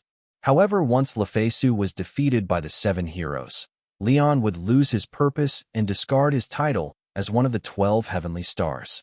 He'd seclude himself and 8 other adventurers and demons that got close. However, that would cause the other monsters to think that he was providing them with protection. They started worshipping Leon as their king, and Leon realized that he can actually surpass Lufasu if he manages to rule over the world, as it's something that even she wasn't capable of doing. We end the flashback as a voice speaks out to Leon, asking him if he wants to become stronger. Leon accepts the offer in a heartbeat, and he unleashes his true form as the Nemean lion. We rewind time and cut over to the heroes' party currently riding Lufasu's RV.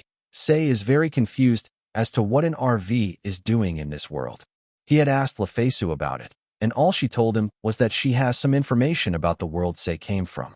Virgo gets concerned and suddenly gets in front of Sei's face. Sei starts blushing, and the RV responds to the situation by separating the two of them. In the distance, a mysterious figure spies on the RV as it passes by. The heroes' party finally arrives at the demi-human forest where Centaurus Village is located. Castor tells everyone that the demi-humans aren't fond of humans, and he hands everyone a potion to drink. He tells them that the potion uses a spell called Illusion, which allows people to change their appearance. Everyone takes the potion, and they all transform. Say turns into an ogre. Virgo turns into an insect demi-human. Gantz becomes a rhinoceros beetle demi-human. Hawkeye turns into a centaur. Kainiko turns into a cat. Cruz turns into a grasshopper demi-human. And both the captain and vice captain become weird demi-human hybrids. Say decides to have the two of them stay behind as they stand out too much. The group arrives at Centaurus, but two guards stop them at the entrance. The village elder, Dobby, comes out and mistakes the group for Leon's subordinates. Gantz tells Dobby that they're just demi-humans running away from the humans, and Dobby immediately apologizes for the misunderstanding. Gantz is confused since he thought that all the demi-humans were under Leon, but Dobby reveals that their chief Sagittarius had initially refused to help Leon. However, Leon threatened to burn down all of Centaurus, so Sagittarius reluctantly agreed to help. Gantz asks why they couldn't just run away, and Dobby tells him that Leon's subordinates are all guarding the village with no hesitation to execute anyone who tries to escape. Dobby takes the group to his home, and he confronts them about not actually being demi-humans. He singles out Hawkeye, saying that his footsteps matches the sound of a creature with only 2 legs. Dobby deduces that the group are actually humans, and that they're here to investigate the demi-humans in preparations for war. Cruz admits that they're humans, but tells Dobby that they just came to investigate why Sagittarius is working for Leon. He holds Dobby's hand, and tells him that they'll be freeing all the centaurs. A centaur suddenly rushes over, telling Dobby that Sage's troops have arrived at the entrance. Say wonders who that is, and Dobby tells him that he's a spider demi-human in charge of the village. Dobby goes out to meet the other demi-humans, and Sages tells him that disguised humans have been spotted inside the village. Dobby denies those claims, triggering the plant demi-human. Sages then brings up how there are kids living in the village, which gives the plant demi-human a plan. She suggests to just kill one of the kids, and grabs one of the kids hiding nearby. Sages, however, stops her, saying that the centaurs are still their allies. The plant demi-human calls him too generous, saying that it disgusts her, and it'll be fine if they were to kill a single hostage. Someone suddenly swoops in and slices off her arm, saving the child. The child was about to thank them, but screams in terror at the sight of both Friedrich and the vice captain. The vice captain charges at the plant demi-human, and she screams in terror at the sight of how disgusting she is. Say and the others decide to join in the fight as well, as they each face off against a different opponent. Say goes up against Sages, the captain and vice captain against the plant demi-human, Virgo against the snake demi-human, and Castor against the merman. We cut back to the battle against Leon, and Libra identifies that Leon has received the goddess's buff. Ares attacks him with Mesartheme, but Leon easily flicks him away, telling him that someone as weak as him should stand aside. He then prepares a beam to decimate the rest of the 12 heavenly stars, but Sagittarius jumps in front of the attack and tells everyone to grab onto him. He manages to escape with the heavenly stars, however Ares ended up being left behind. Leon turns to Ares and tells him that Lufasu was the one who gave him power, and that he's disgusted that Ares was considered the same rank as the rest of the 12 heavenly stars. He then walks away, leaving Ares in a feeling of distraught. Meanwhile, back at the hero's side, both the captain and vice captain chase down the plantfolk demi-human.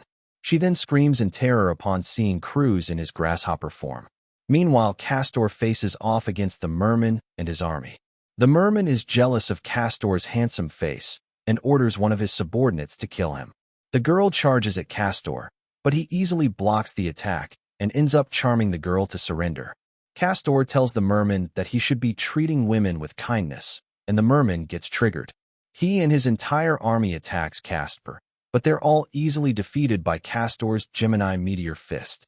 We transition over to Virgo's fight against the snakefolk demi-human. Virgo uses her intimidate skill, but the snakefolk was able to overcome it. She then attacks Virgo, knocking her down. The snakefolk tells Virgo that she may be at a higher level, but she lacks the will to subdue her opponents. Say notices that Virgo's in danger, but he and the rest of his party are struggling against Sages' fast movements. Say suddenly yells at Virgo to repeat after him. He tells her to shout for help in dealing with a molester, and Virgo obliges. The RV suddenly speeds over and transforms into a humanoid form. Say outs himself as the molester, and grabs onto Sage's. The RV then proceeds to kick both Say and Sage's, knocking them both out.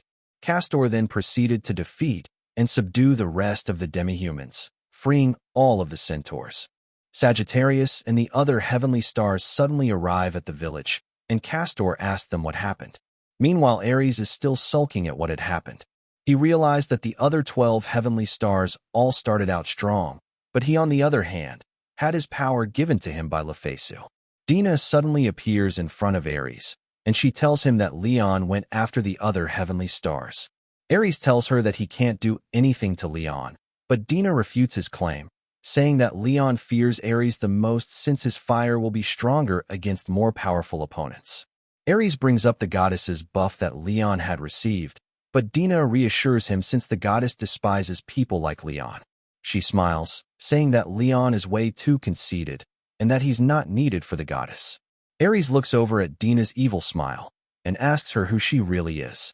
Dina says that she's not important and is someone who's failed to become anyone. She then buffs Ares with her auxiliary heaven magic and tells Ares to go fight. Ares asks Dina what she's going to do, but Dina says she's staying out of everything since she's too weak. Back at the village, Sagittarius revealed that he was actually trying to warn Libra to come to the village so that he could gather the forces that are able to defeat Leon. Scorpius decides to forgive Sagittarius for his betrayal for now, since they need as much help as they can get to defeat Leon. Everyone suddenly feels a massive earthquake as Leon arrives on the scene. He unleashes an attack at everyone, but it was stopped by an attack. Ares arrives on the scene, apologizing for being late. Libra comes up with a strategy. Karkinos will tank Leon's attacks with Virgo and Castor supporting him. Libra and Sagittarius will provide cover fire, while Aegokeros will confuse Leon with illusions and Scorpius would try to poison him. Finally, Ares will be the main player and try to restrain Leon as much as possible. The group executes their strategy, with Libra and Sagittarius launching attacks at Leon. Sagittarius and Scorpius transforms, acting as a shield to Ares. Ares activates his Mezar theme attack, with support from Castor, Scorpius, and Aegokeros. They create a massive swirl attack, however Leon manages to repel it. The heavenly stars are knocked down, but Ares still jumps in, only to get caught by Leon. Leon decides to finish off Ares, but he is interrupted by an escape attack. Leon is transported into a separate space and is hit by a morning star attack. The person reassures Ares that he can win, and Ares recognizes the voice to be from Dina. Leon is furious, demanding Dina to show herself, and Ares is shocked that Leon managed to tank that attack. Ares suddenly feels Lufasu's presence, and all of the heavenly stars suddenly received a power boost. It turns out that the 12 heavenly stars, with the exception of Libra, are all capped at level 800 due to the limit of Lufasu's monster tamer skill. However, if Lufasu's level were to increase, then the heavenly stars would get stronger as well. The 12 heavenly stars now all jump up to level 1000. Ares grabs onto Sagittarius's arrow and charges in at Leon. Leon tries to intercept, but is stopped by Scorpius, Aegokeros, and Castor. Karkinos then buffs Ares with his skill Altarf, a skill that only works when he's incapacitated and doubles the attack power of allies. It's explained that Ares has 2 flame skills given to him by Lufasu. Mezar theme allows him to deal continuous percentage damage by touch, and Hamal is a skill that deals damage equal to half of the target's max HP. The downside is that the skill can only be used when Ares is at level 1000, and that it also has a 24-hour cooldown. However, with all of the skills added alongside with Karkinos' altar buff, will provide a super devastating attack. The attack lands, creating a massive explosion that finally takes down Leon. Scorpius declares that all that's left is to take out Leon's subordinates. Her attack is blocked by Say, and he tells her that the demi-humans have lost their will to fight, and killing them would just be a massacre. Scorpius doesn't care since they're Lufasu's enemies, and she asks Say if he wants to die with them. The pair are interrupted by Leon squirming around in pain, and Libra deduces the cause to be a side effect of the goddess's buff. Scorpius asks if they can do anything about the situation, and Dina randomly pops out of a portal and says no. Libra decides to just put him out of his misery, but Ares is reluctant on killing Leon. Someone suddenly tells the heavenly stars to move aside, and it turned out to be Taurus of the Bull from the 12 heavenly stars. Taurus uses his skill Aldebaran, but Ares holds him back since Leon could die from the attack since he's at 1 HP. Taurus reassures him, saying that Aldebaran is a skill-destroying attack and that he only destroyed Leon's power. Taurus asks if Lufasu is here, and Ares tells him that she's currently away. Taurus decides to leave since Lufasu is not here, but Scorpius yells at him to stop and explain everything. Virgo asks Castor who Taurus is, and he explains that Taurus is the second monster that Lufasu captured. Ares asks Taurus how he was able to destroy the goddess's power when he wasn't able to 200 years ago, and Taurus explains that he just somehow learned how to do it after training for 200 years. He thinks that the person hiding nearby could probably explain it better and tears open a rift in space to expose Dina from her hiding spot. He's suspicious since he felt the power of two goddesses in the vicinity, and he asks Dina for her true identity.